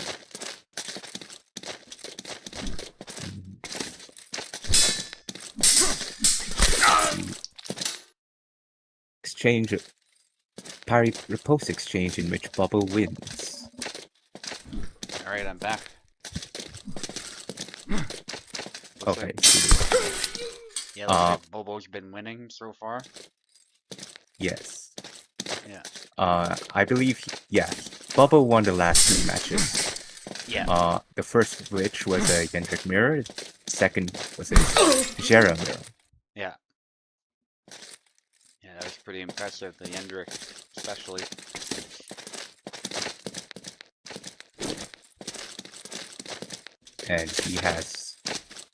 And he's currently 3-1 against Max's Sam.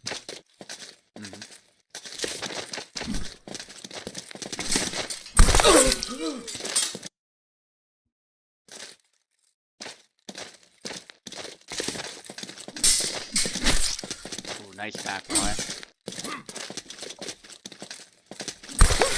Max looks like he's ahead now. Like quite a bit.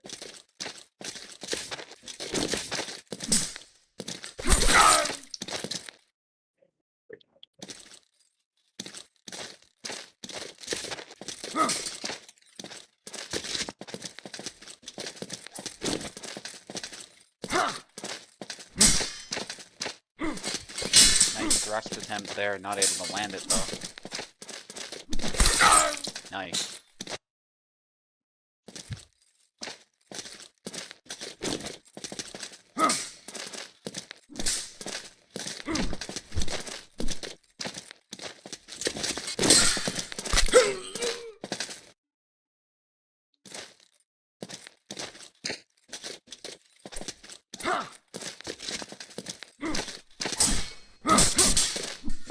Bit of a clash of blades there. Trying to whiff punish, not able to land.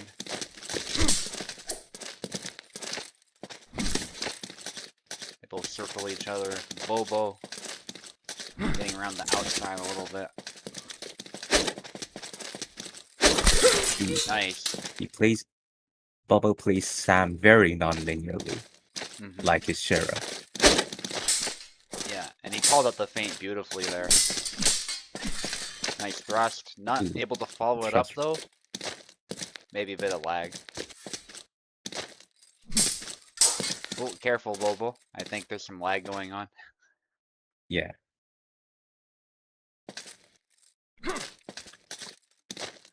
At least for Max there is, or something's happening.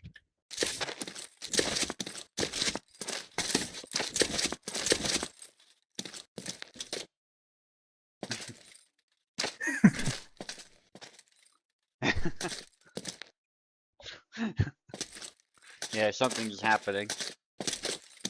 I don't know what yet. Yeah.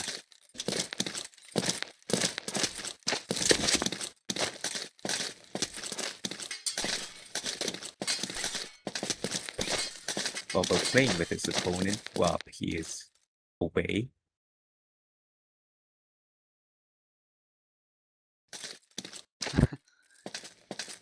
Alright, he's ready now. Bobo a bit honorable, giving some space back. Good on him. That's a double.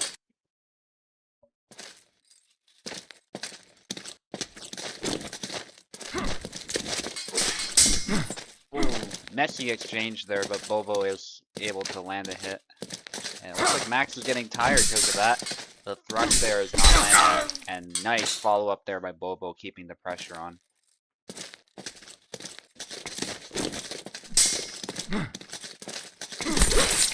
Nice. Nice.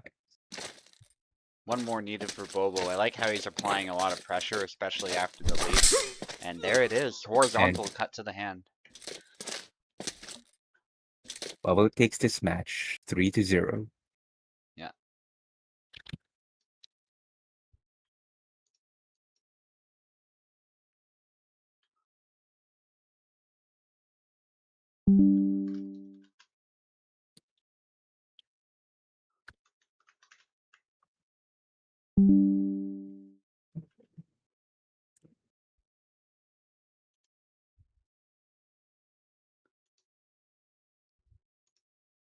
Okay, I'm gonna ping Toda again, but in the meantime, we're gonna do the next fight. So, Platypi against Info. So, Max, if you could stay in the parsec, it looks like he's left.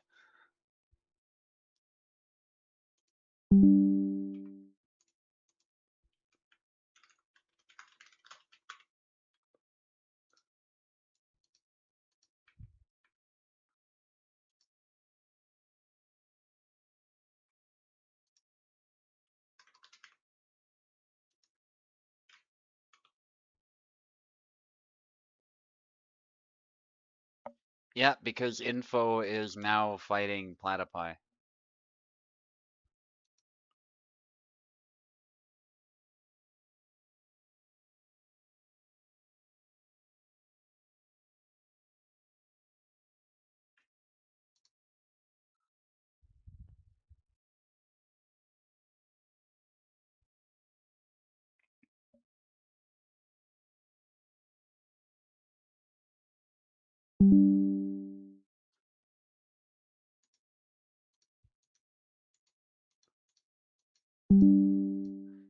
Okay, Platypi on the left, Info on the right.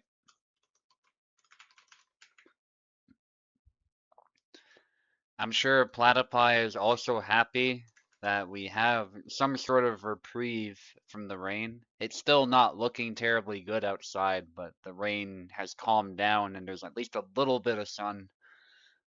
Although I'm sure it's going to get cloudy again very soon. It's like we're in the eye of the storm right now, at least where I am. I know Platypi is not far from where I live, so somewhere Yeah, I in the think same city. Canada's a pretty good place for with their current climate right now, because from what I've heard from Europeans, they're burning. Yeah. Yeah, 30 Yeah, they degrees definitely Celsius. are. Yeah. And up to 90% humidity. It's utter hell. Yeah. More like what we get on the coast usually in North America. But they're getting it there now. So, but yeah, it's been much milder here. Just lots of rain that we're not used to. We do get rain, of course, but not nearly this much. So certainly not in Alberta anyway.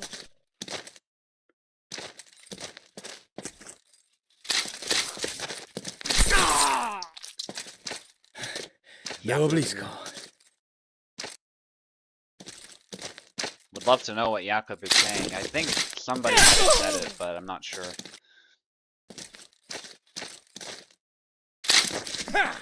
I do hope, by the way, 'cause I did send Google feedback about the weapon switching and stuff, and allowing us to use a small sword. He hasn't taken any action yet, but he has at least acknowledged it, so we'll see what happens with that.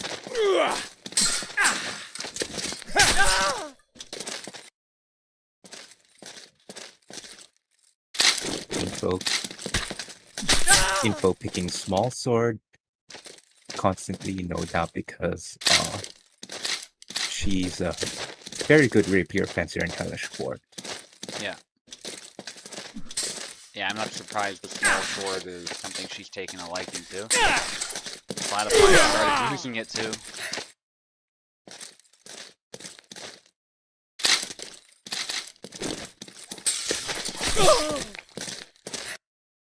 Jakub's small sword being much faster than his saber, but his saber has the advantage of being the first choice, so... Yeah, you can immediately start your offensive, which, when you need to close down the weapon so quickly, can really help. Switches to the small sword this time.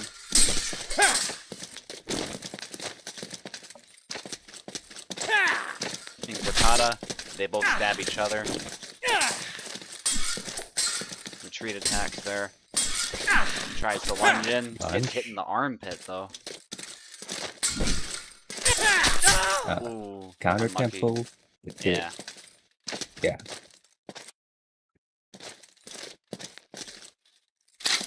Jakub Mirror's small sword is very chaotic, and Platypi takes this flag. Yeah. Very messy, but he did get it. Still some more fight to go though.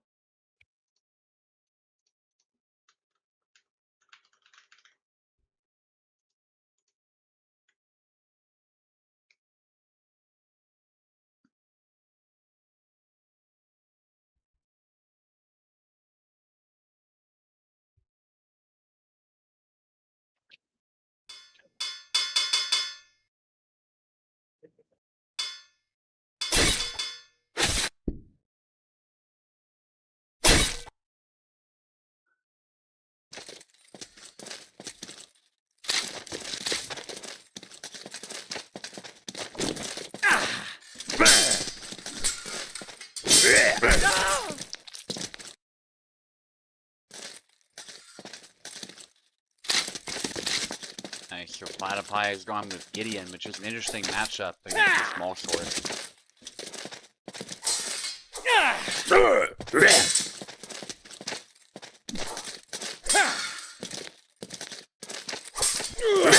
The small sword's very nimble, able to keep distance, but you can tell Info is still on the back foot against Gideon. He has a lot of HP too, although he is getting tired now.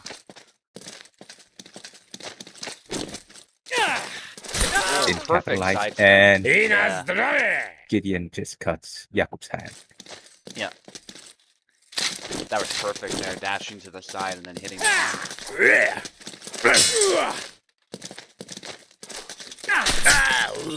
Nice.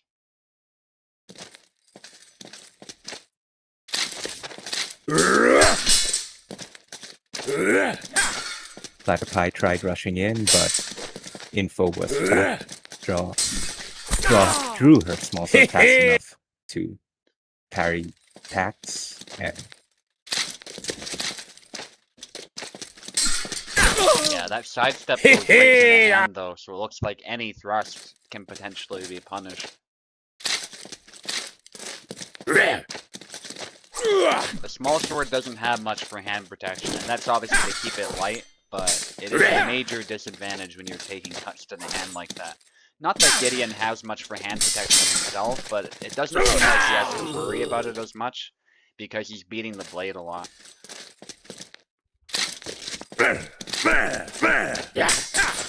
At least in this game. In real life, a stab to the hand would obviously still be a very threatening thing, but it's hard to deliberately aim that in this game.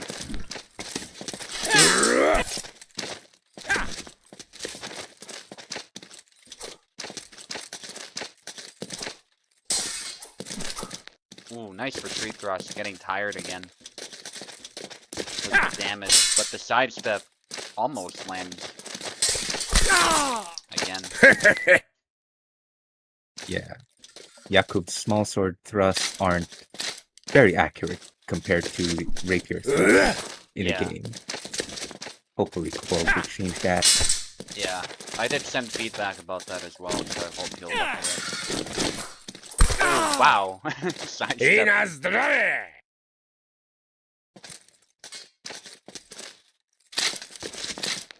One more needed to win this round too for Platypi. There's a hit, but no kill. That's a hit on, but it's on the dominant arm.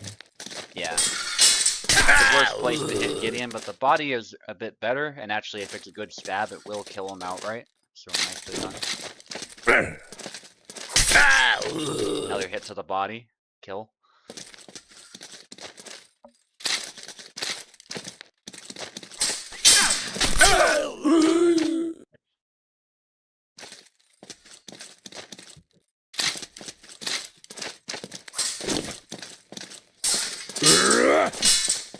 Good distance control there by Info. Stay a little bit safe, but eventually the combo is punished.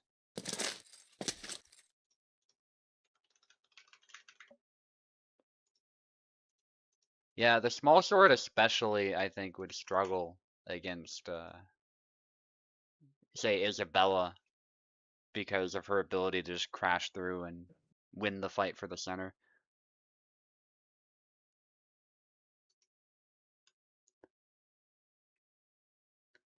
Okay, this could be the last round if Info is not able to come back. Gideon still selected. Looks like that went a lot better, so no surprise. I dare say Gideon might be a counter actually to the small sword because of his cutting angle.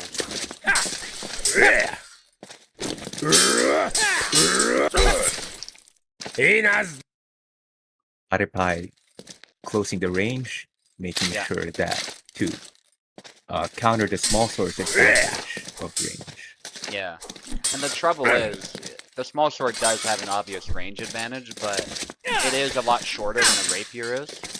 So unless he lunges forward a lot, and thereby doing so exposing himself, he doesn't have, I guess, as much range as people might be hoping for.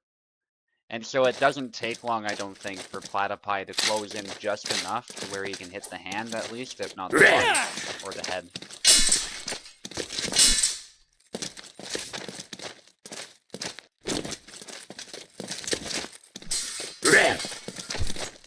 Ooh.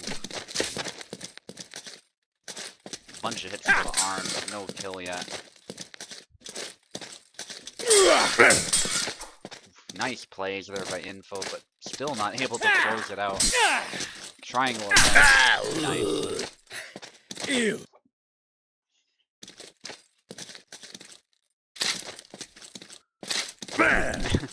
Just the fact that it takes so long to draw the small sword, it must be really annoying to have to input twice.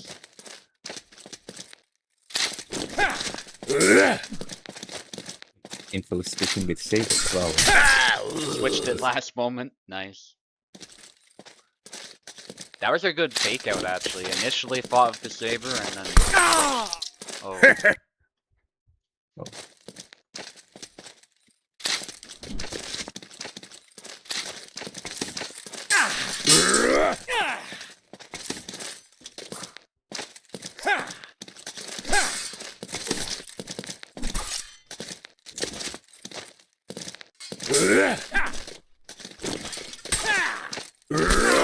Yeah, Just no getting tired, and Gideon Yeah. takes advantage. Yeah, the Saber is defeating the glorified toothpick. That's what I call small swords. I'm not a huge fan of them. I still appreciate that it's in the game, of course, but... Oh. And Tara attempt that missed, and Gideon just cut Jakub's offhand. It's actually quite dangerous to be tired as Jakub because he doesn't have any tired attacks either in Saber or small sword. Mm-hmm. Yeah, that's interesting. Castar against Apostle. Yeah, if you're tired like that and you can't even attack, that's not good. And in my experience, it's not that difficult to tire him out because switching weapons and swinging around to draw your sword, that takes up stamina too. So.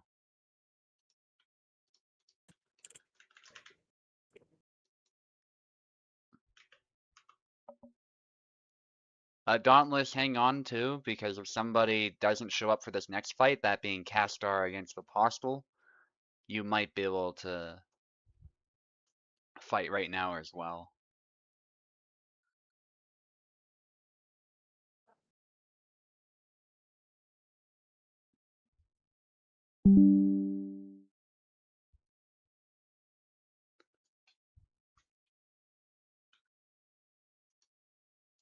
Castar is here.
All right, they're both here, Apostle and Castar. Castar on the left, Apostle on the right. After that, we'll try to get Dauntless to fight, which shouldn't be a problem.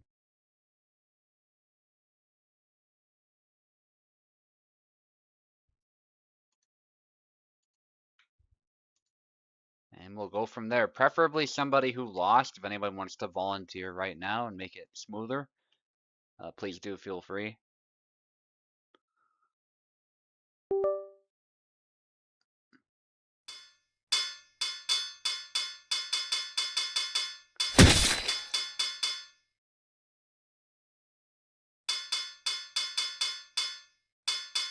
Grid Square, you could totally fight as well since you lost, but it's up to you.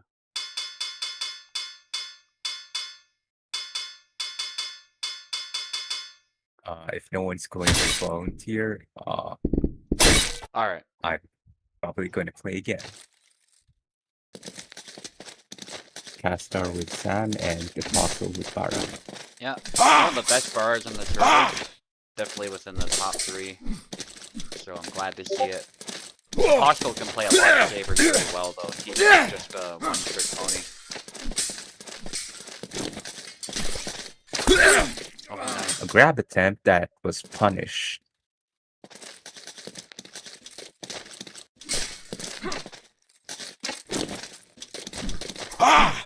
Both of them playing very cautiously. Okay, so we'll do Clamino against Dauntless.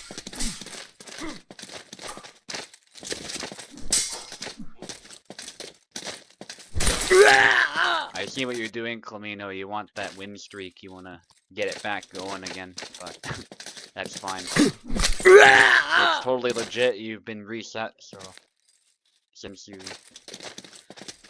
lost the fight, you will get a chance to fight again.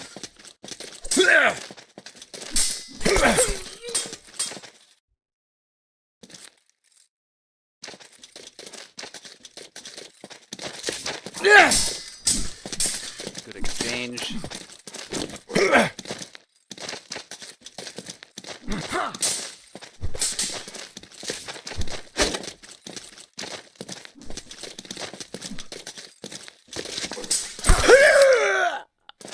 Sidestep. Sidestep to victory. Yeah.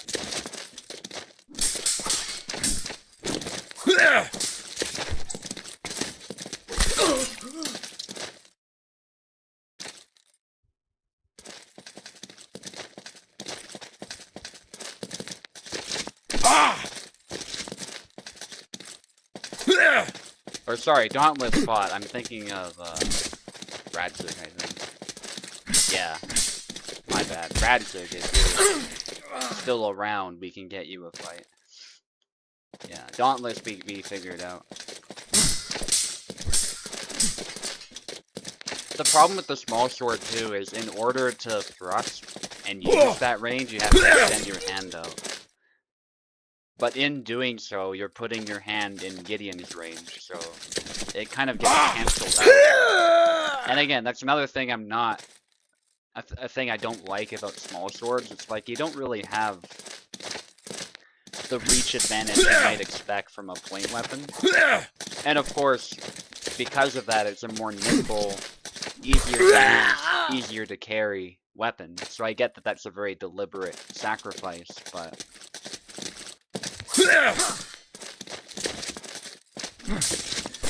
I don't know. If I had to use a point weapon, I'd rather a rapier. If it must be a sword anyway. If we're talking like weapons in general, obviously the spear or the partisan.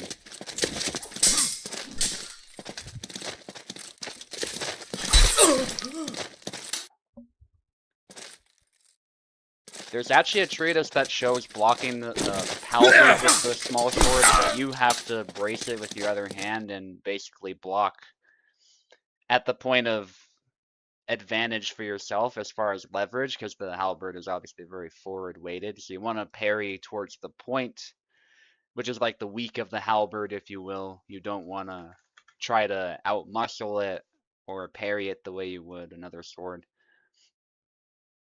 Yeah. I think there are similar plays with longsword against polearms, Yeah. where you half sword and Yeah. try to get the strong against the blade end of the polearm, Yeah. because leverage, and then drive in your point with a thrust. Yeah. Yeah, because if you don't do that, as you say, the polearm has the edge on leverage most of the time. Castar playing Calc and Apostle playing Hassan. Yeah. Which we've seen Apostle do before. He's actually one of the few Hassan players.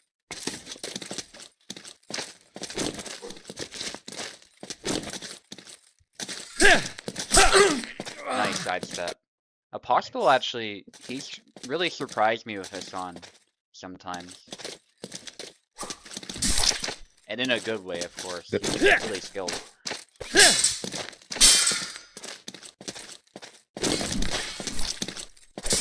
Oh, the blade!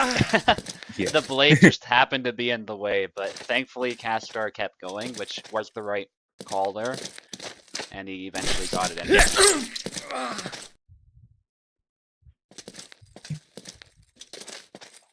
Yeah, sometimes that is a little bit frustrating. That is one of the, you could say, disadvantages of a physics-based game.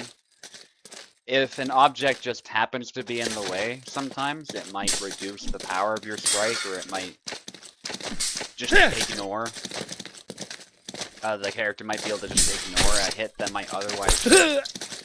But that's just how it is. You could argue, of course, an opponent who's been hit and is kind of struggling with that maybe wouldn't have the structure to parry very well. It's one of those things. There's advantages, of course, to physics-based gameplay as well, but that can be one of the disadvantages, is that you feel as though you've done everything right, but then your opponent just happens to get lucky and the blade's in the way. But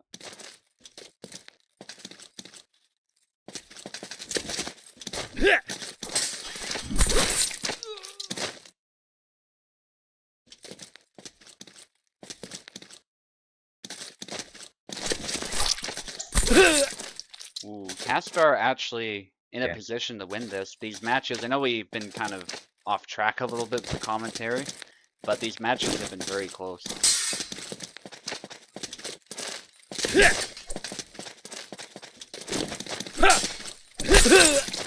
Ooh. Double. Yeah, Hassan's neutral game and footsies were actually his strength for sure. Dips under with the curve. We don't see that very often, but when it works, it's really nice to see. Might throw his opponent off balance a bit. Again, this time to the face though, not to the arm. Beautiful by Apostle. Putting his foot on the gas pedal when his opponent didn't expect it. And getting two back-to-back flags with the same move.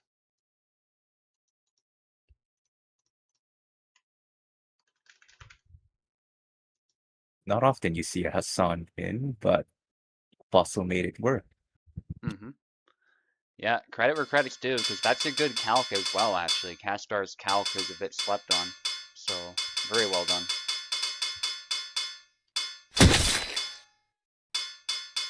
Apostle with Gideon now. Marta from Castar, he's a very versatile player, Castar. He can also play a really good Marta. So let's see it. Like instantly you see this rapier compared to the small sword. Like the length difference is astronomical. Especially when you see them side by side, it's kind of comical And- how small the small sword looks, for lack of a better term. And Castar playing Martha like a distressor fencer would, letting the opponent, well, walk into the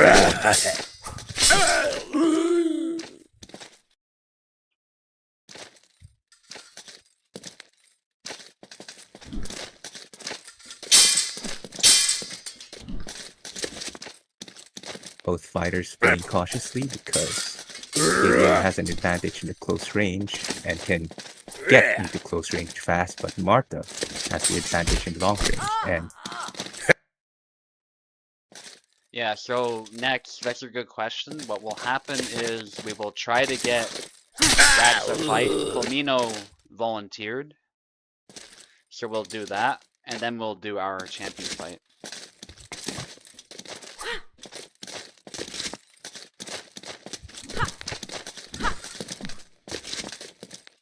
so far, Castar performing much better against Paso Mhm. in this match, but it ain't over till it's over. Exactly.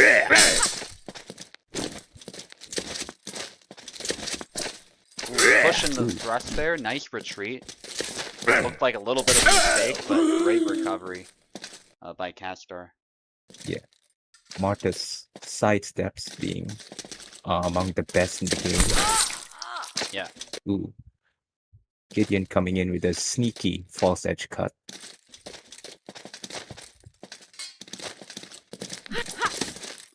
Good side steps there. Chop, dodge there, but beats the blade and keeps going. Nicely done. Put a stop to that side step. When your blade is beaten, you're often able to... Ooh, nice hit though.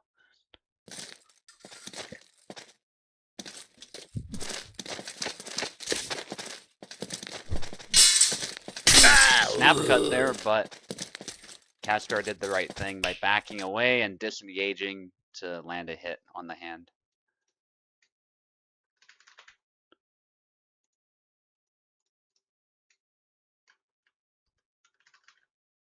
And it's not over just yet. Castar can still make a comeback. He must win the next two fights though.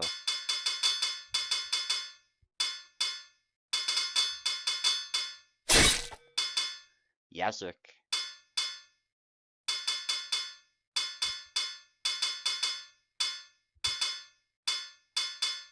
Considering what character to play here. Denise is actually being considered, but Samuel in the end.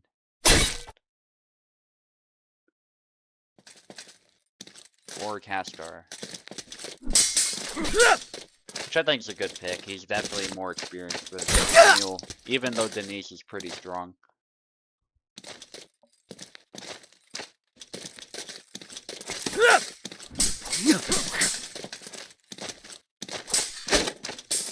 Faint attempt there. Good exchange. Nobody got hit yet.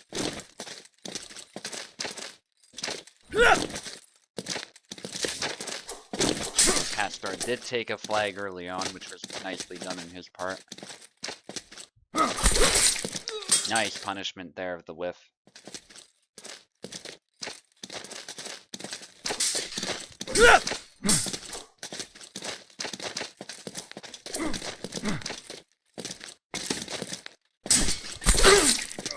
Nice parry there. He did eat a little bit of a hit because that follow-up was slow, but it was powerful. Punch there. Probably wanted a cut, but he was too close, it turns out. I suspect he didn't want to just dash in and punch him in the face, and that's it, so.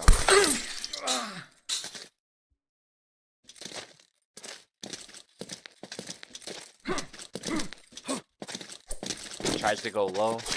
Ooh, and the push from out of measure is punished right away. That is the risk. It's very easy to whiff a push or to do it at the wrong time.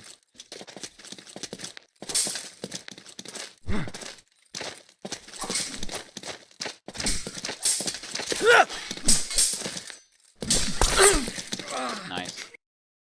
Nice side.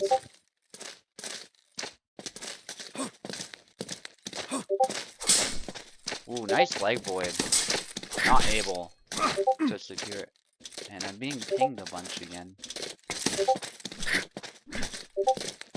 It's another bot on a different server. Not our server, but wow. Yeah, super annoying. I Treating cut. apologize for the spam pings to the viewers.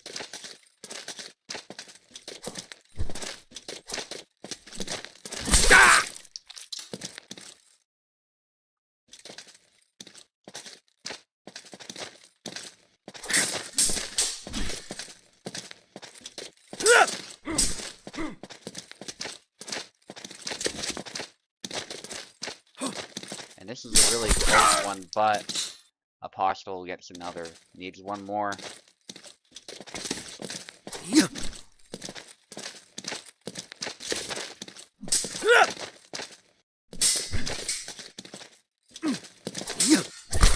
Upcuts. Apostle definitely wants to end it here. You can see by the amount of pressure he's applying.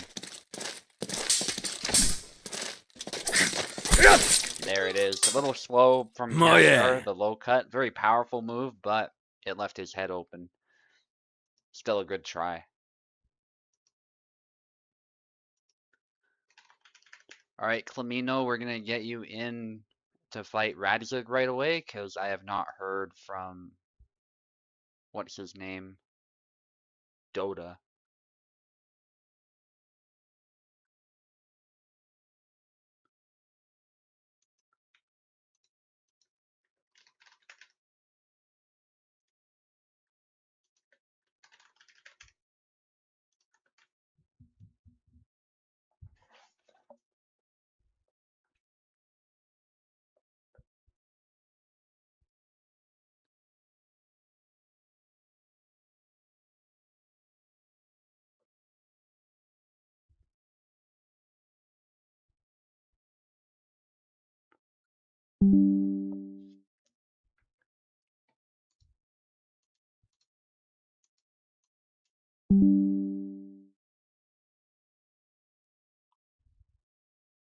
Okay. Radzig's here, we're waiting for Clamino.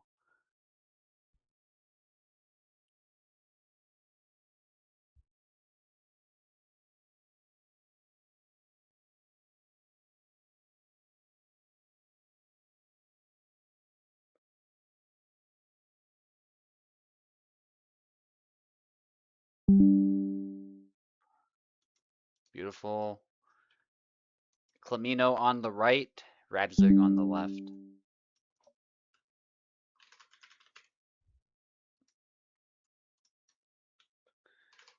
And after this, it'll be the champion fight, and then we're all done. This event has gone really smoothly. Obviously a bigger USFC, so a lot of fights to get through, but we still got through them in pretty good time. I guess Clamino will need keyboard.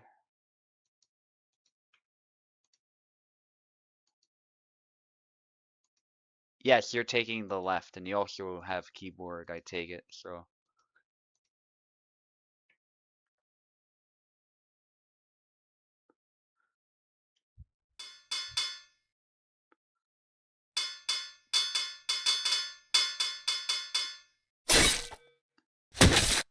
Hassan mirror, I'd like to see it.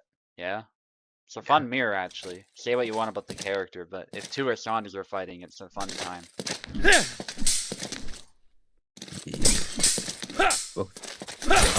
Both characters. Hassan being a very how do I say this? Low base character.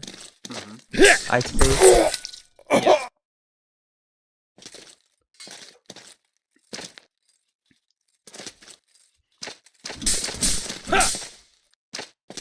Oh, I think I got the names. Yeah, so the sides are reversed on the screen. They're fine, but that's my bad, guys. I'll just leave it. I'll let you guys maintain your flow, so I don't have to change it. With and that's nice.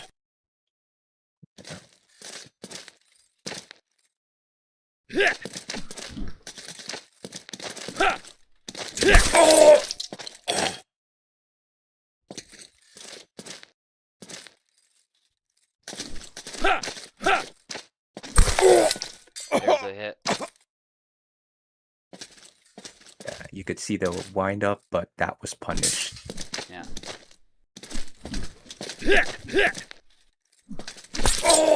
Yes, Mino is currently winning. Despite what the names say, they are reversed. Clamino needs 2 more. I'd say in a Hassan mirror, you need to beat the opponent's rhythm. As in,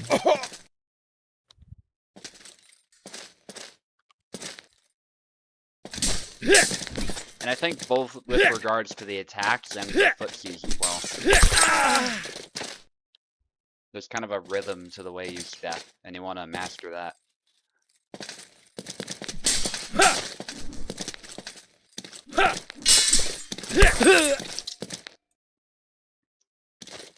but Ratzik might make a comeback. Looks like that is not gonna Clemeno happen. takes this flag. Yeah. I'll keep the names as they are. Clemeno now on the left. Now they are accurate.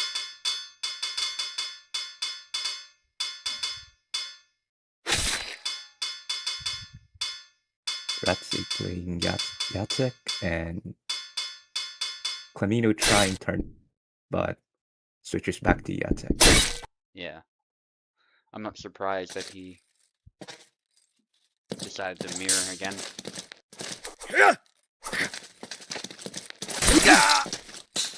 Nice. Clemeno on fire today. When I fought him, I literally was within 2 flags when I won. So. I feel a little bit bad for Radzik, actually. He's kind of sleep deprived, and he's fighting an opponent who, against anybody else, could have won. Even against me, could have won, quite frankly. It was that close. So, gotta get their head in the game against an opponent who's not only that good, but warmed up. Radzik will benefit from awkward timing, I think. Especially against such an opponent. Trying to do stuff that's a little bit strange, but can work. Like dashing in like that was good. The flesh.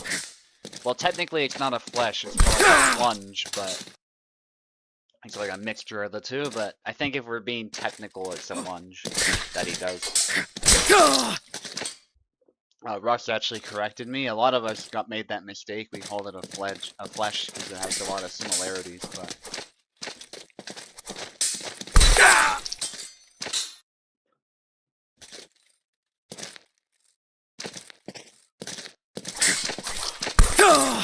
My.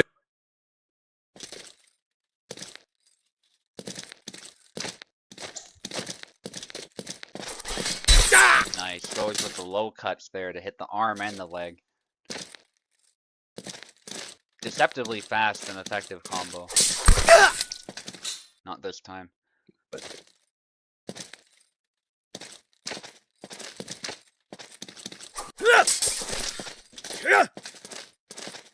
Nice. Radzik provided an invitation there with the long guard. He eventually does win the exchange, actually. Gasset can be very quick going back to guard. So it might have given Clemeno a bit there. That sidestep false edge having a deceptively long range. Yeah, the nice thing with false edge cuts is you can basically do it with the tip of the sword, more or less, or at least around the tip. So sometimes the range that you get on them can be really good.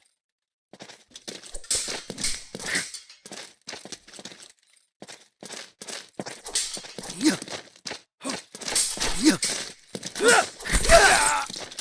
secures the double, just barely. Clemeno locking in, doesn't want to give this away. Nearly gave it away there, but good cancel. Punch, that stab would have been devastating, but it did not land.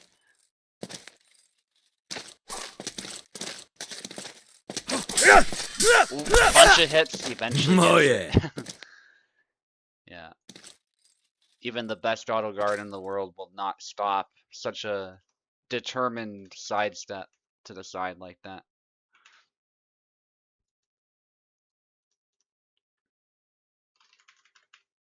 So it is not over.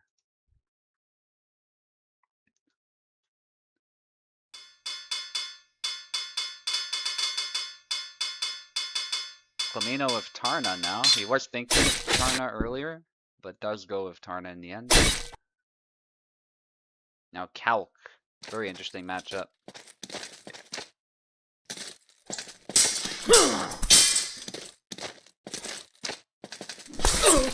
Bolognese Both against character, Meyer. yeah, A bit of Meyer both Rapier character, as well for Ratsuit. Sorry, go ahead. yeah. Both characters having interesting footwork. Yeah, Calc having the ability to switch between switch foot forward without attacking, and Tarna having very unique dynamics yeah, depending on which foot is forward. yeah. Yeah, they both have that foot switch thing too. It's especially exaggerated, of course, with Tarna with the Meyer system, but Calc has it too, and he can actually switch legs without swinging. He can simply move diagonally. So that's pretty neat. Complex characters in different ways. Nice. I've noticed, by the way, regarding the gore, like, Kubold kind of put a stop to the development on that. Like, we've seen Tarna had some updates to it, and Isabella did, but he hasn't really released any updates since regarding the gore.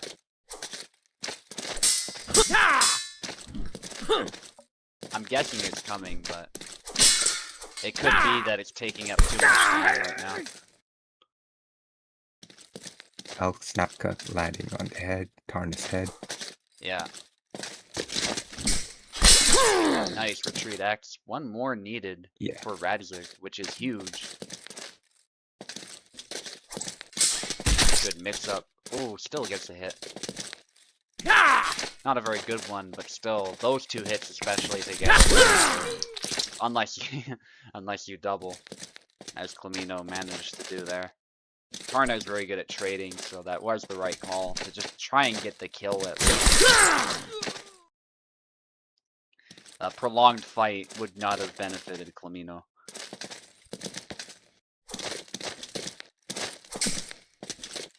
Nice. Gonna cut to claim space from the opponent, both of them, but that does result in a double in the end. Good inquartada, no kill.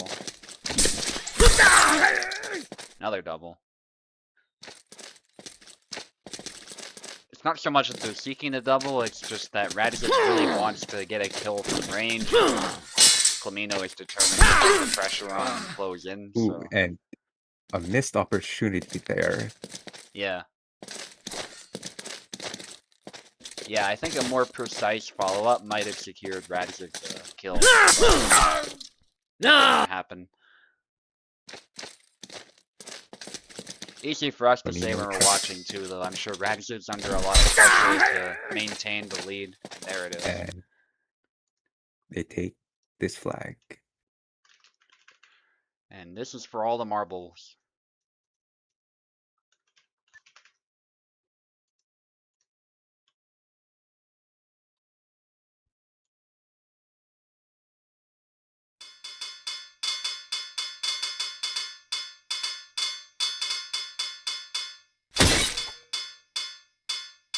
Clemino going with Sam. Radzik was considering Radzik Isabella. sticking with But, Calc. yeah. I actually think Calc was a smart choice there. I feel like Sam can sometimes be a bit of a problem for Isabella.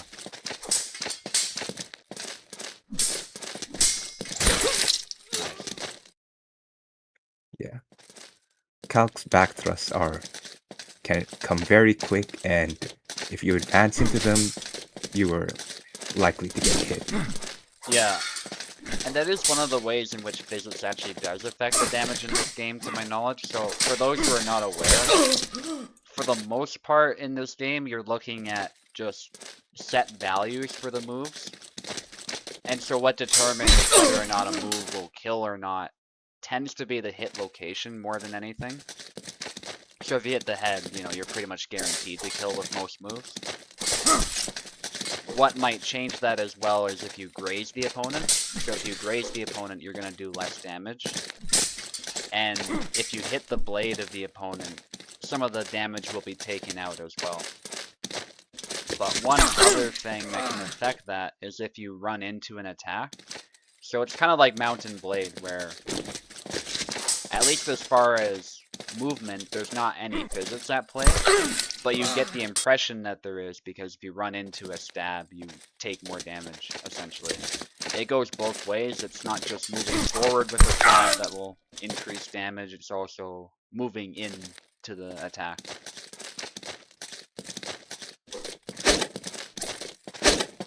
Particularly if you dash, you'll notice it. Yeah, see there it wasn't a kill, but it still did a fair bit of damage. If Sam had for some reason dashed into it, it would have been much worse. And Toxic landing that sidestep thrust, which is quite hard to pull off considering that Calc's sidestep combos need a very fast follow-up compared to his other combos. Yeah. I mean, we kind of saw an example there. He kind of stood there awkwardly after the A cut, which can be a good move, but if you miss it for some reason, you're basically presenting your head as a target. Ooh. Yeah, I wish Kubol would change the follow-up timing on Calc sidestep combos because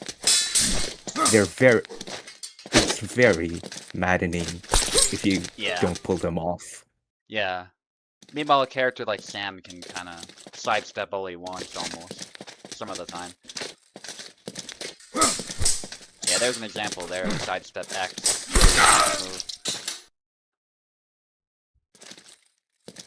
Mind you, Calc does have a broadsword, so I do get why they're kind of slowish. It is a heavy sword in general to move around. Although the way it is balanced does also help with that.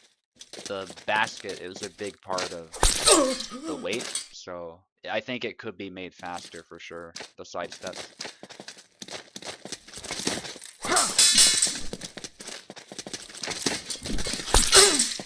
Ooh, and we're down to the wire here.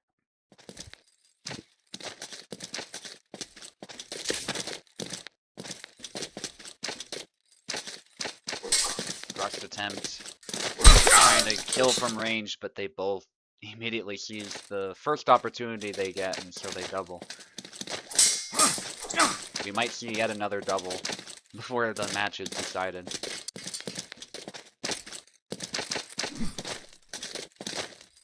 Fire.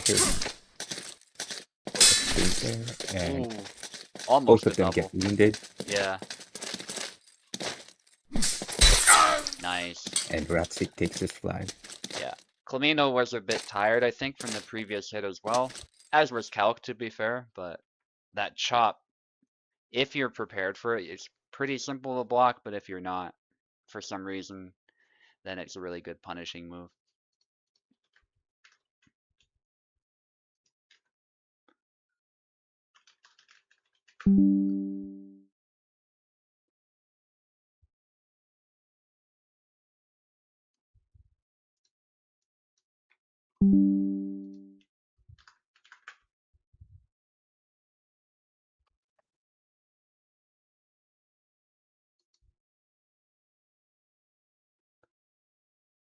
So next, as the champion, you can pick the side. Most people obviously just pick the left, but I just asking you if you want to be put on the left.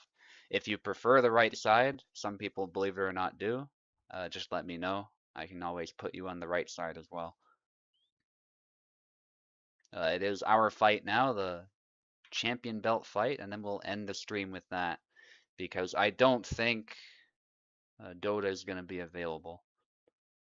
Yeah, kind of figured, just wanted to make sure. Sometimes I don't even ask because, people prefer the left, but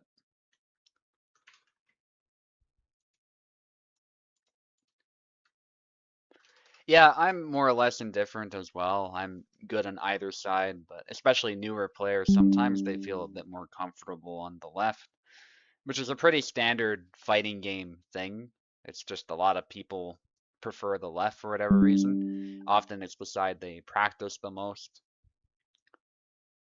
I actually like how Tekken handles it. You basically don't have to worry about sides at all. From your perspective, it's always the left because it's a true online game, so they can make it that way. But make it entertaining. Yeah, and I'm totally sure you can do that, but my advice is also just play your best. Like, don't feel pressured to play aggressively or anything like that. Just do your best. You are holding on to the title after all. So anything goes. And I forget, do you need keyboard? Or are you Yes, I think gamepad? Nex is a keyboard player. Actually, no, they're a gamepad player. Gamepad, alright. I'm sure it'll be a good fight all the same. We did meet each other actually previously in a tournament. I managed to win in the Isabella mirror, but I noticed Next was starting to make some adjustments, so kudos to him for that. I'm gonna match his Isabella if he picks Isabella.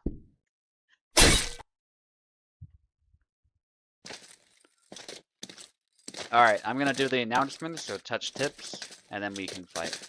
Okay, on the left is the current champion, Nex, who is an Isabella main, has managed to take the title from Maestro in a bit of an upset victory that went down in USFC history. And on the right is me, playing as Isabella as well, who actually was my first character before I switched to Saber, so I'm hoping to take the title from him.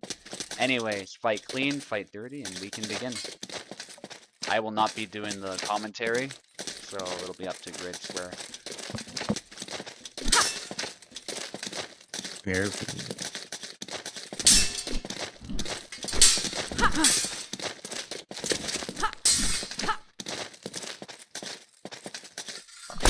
Next. And next comes in with the snap cut.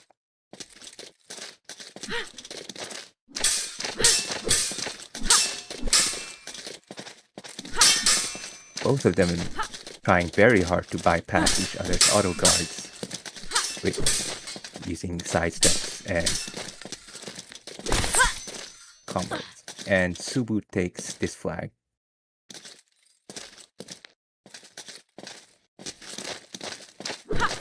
Pulls guard there.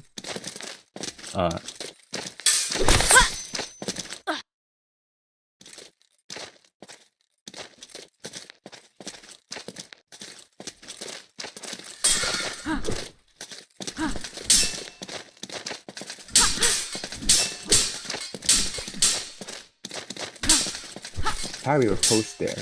That ends up with Subu getting wounded. Subu attempts to save his flag, but Nex just takes this.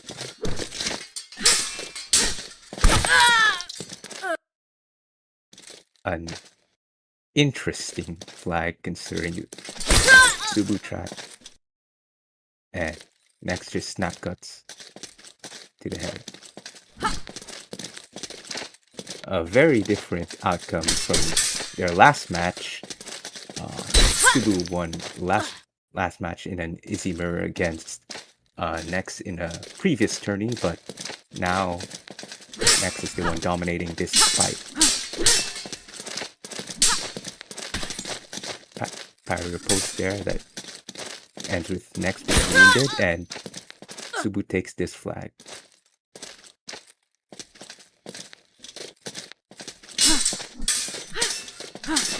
Upcut. Good choice considering Izzy's auto guard is slightly weaker against upcuts compared to downcuts. Subu just demonstrating my point, which is fair considering that that's where her hands are, and since longswords don't have much hand protection, they have to keep their hands retracted because otherwise you're just presenting a target. Last flag for Nex. And it's a double.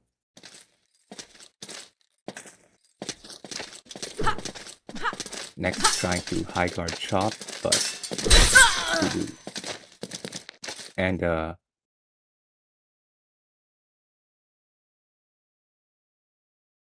Upcut winning this match.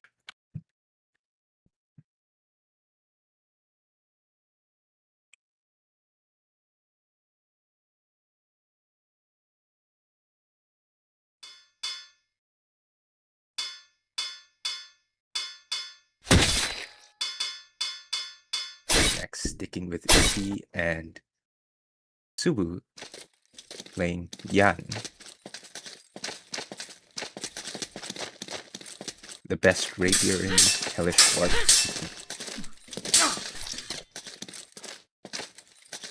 Both of them wounding each other, but Subu attempts a decapitation, but gets blocked. High guard chop, and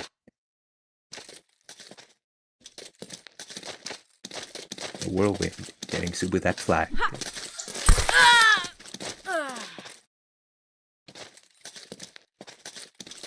Linger from Yan's thrust there that ended up with Izzy's arm getting slashed. A high guard shot, but it gets blocked. But Ari riposte. Both of them wounded, and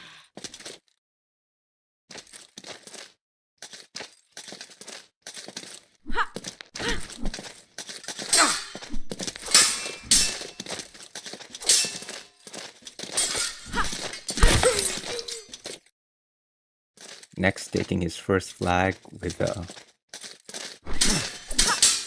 forward cut from Izzy.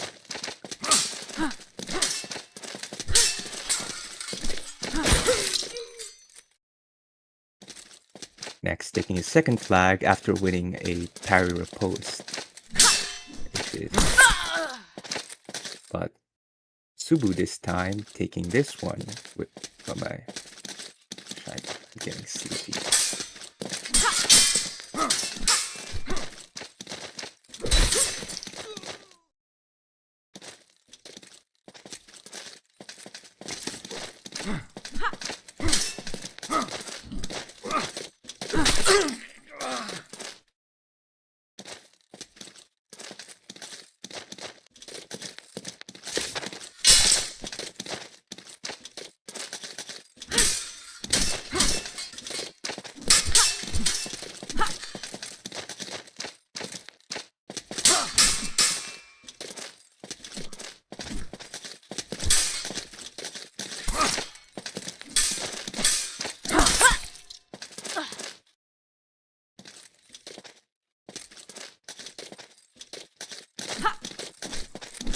Guard softness, but Izzy's fast recovery preventing her from getting punished. And that sidestep from Subu just hitting Izzy in the face.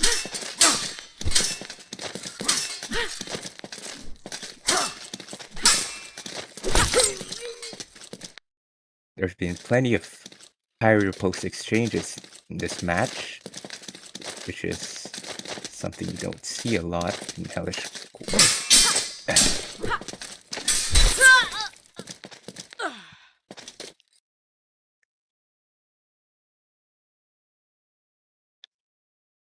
Subu taking this flag.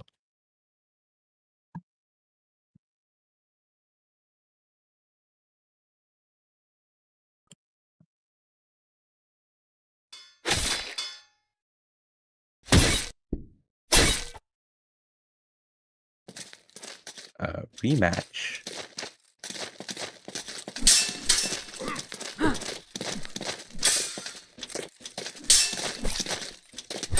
Things there, and next takes first flag.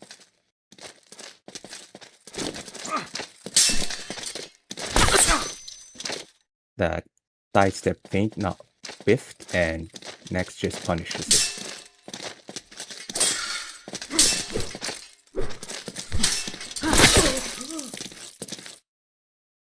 Retreat upcut from next 3-0, but as we all know, it's It's not over till it's over.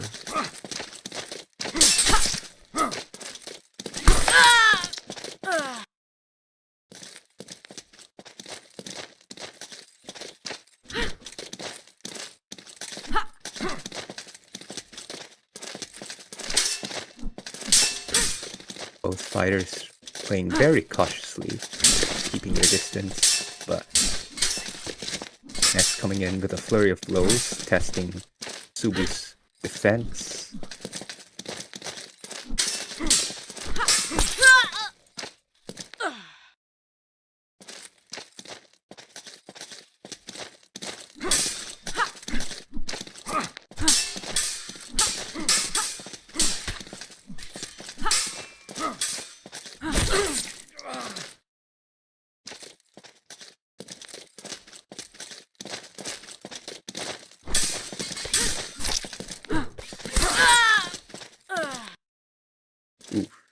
Missed opportunity there. Next wounding Subu, which stunned him, but Subu recovered just in time to recover, and he takes another flag.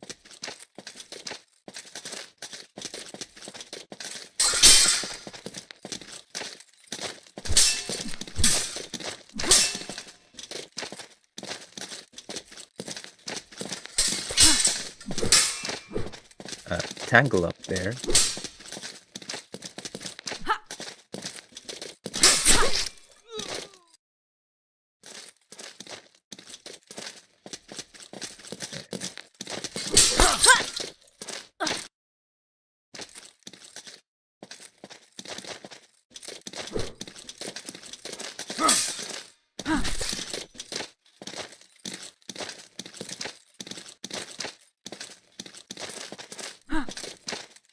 Low.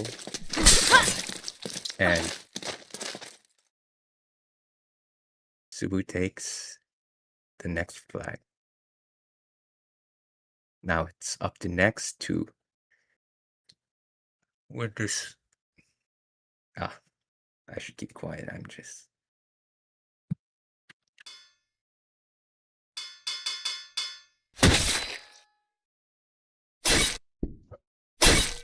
Nah, you're doing fine.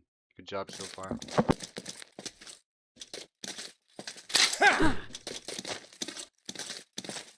Subu this time picking the newest character, Yaku combination. Subu has a combination of saber and small sword, and the forward Y lands, which is an interesting move. Yakub's forward Y may seem slow, but actually covers his upper openings during the wind-up, and if the opponent tries to cut,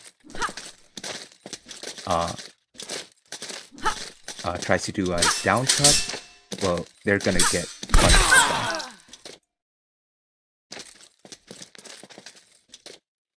So fire double. An attempted flesh there that Subu punishes with a sidestep.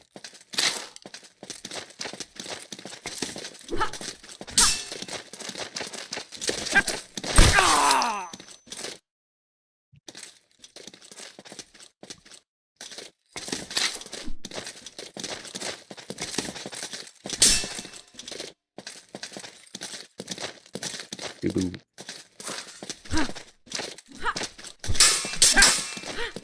Brief exchange there.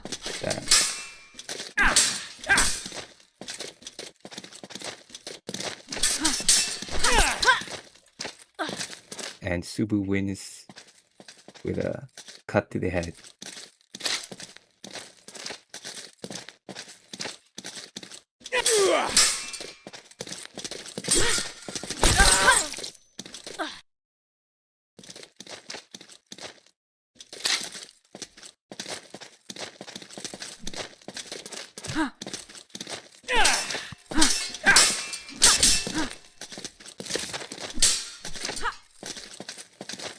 Fighters playing the sidestep game, which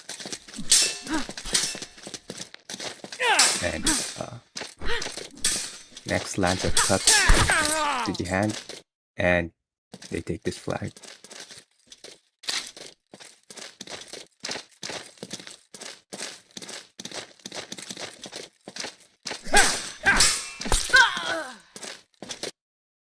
Yeah, that's the problem with playing passive, because if you don't present a threat, you will.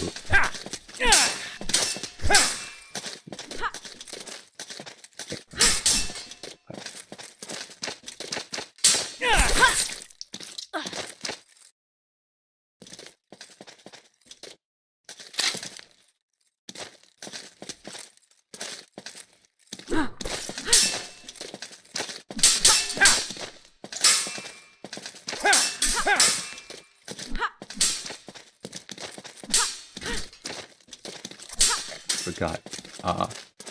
Since yeah,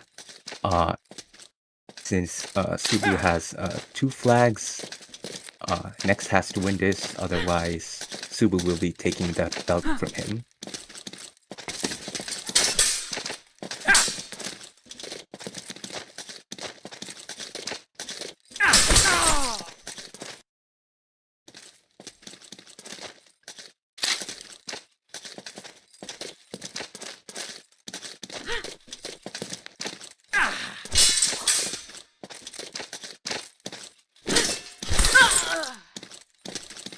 Ah,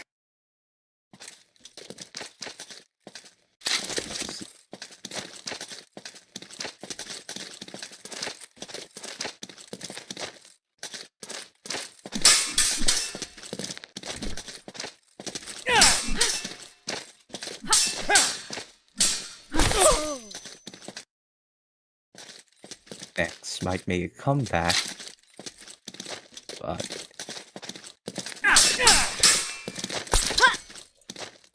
Subu takes this match no he's just and letting the it go. champion belt. All right, good fight.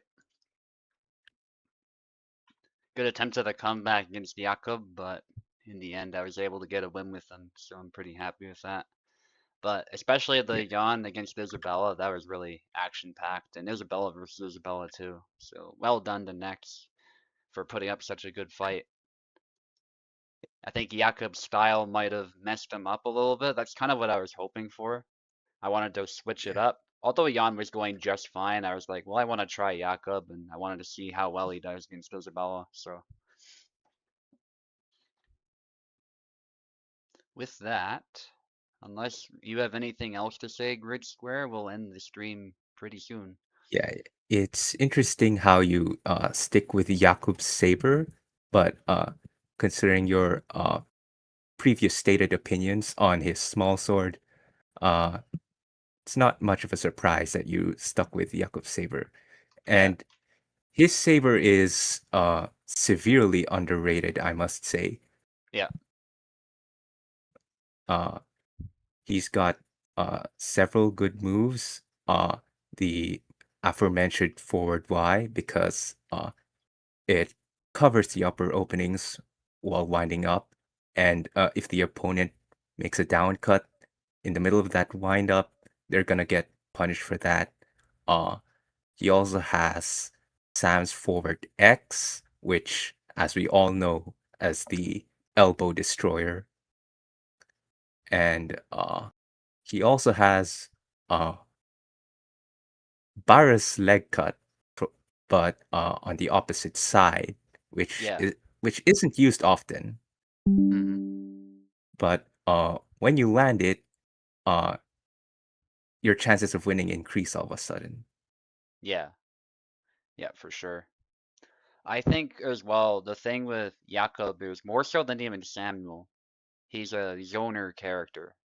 He doesn't move terribly fast. I think Sam is a lot more mobile than he is, actually, a lot more responsive. But what Jakob does do really well, and he does this better than Sava by a mile, I would say, is the zoning game. If you approach him the way you approach Barabash, Gideon, Jan, Denise, any of these other Saber characters, then you're not going to like him very much. He's with the Saber, certainly, he's quite fundamentally different, but I think he's fun from time to time. I might pick him up. as sort of a backup if I decide I really need a fundamental style change.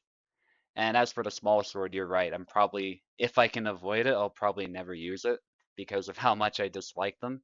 It'll probably become a bit of a meme. People will be like, Subu, use the small sword or something, but I don't care. It'll be fun. So you might see more Jakob from me, but we'll see. I think Barbash is still going to be my primary main though, and alongside Jan, of course. I use Jan quite a bit lately. But anyway, with that, I will end the stream.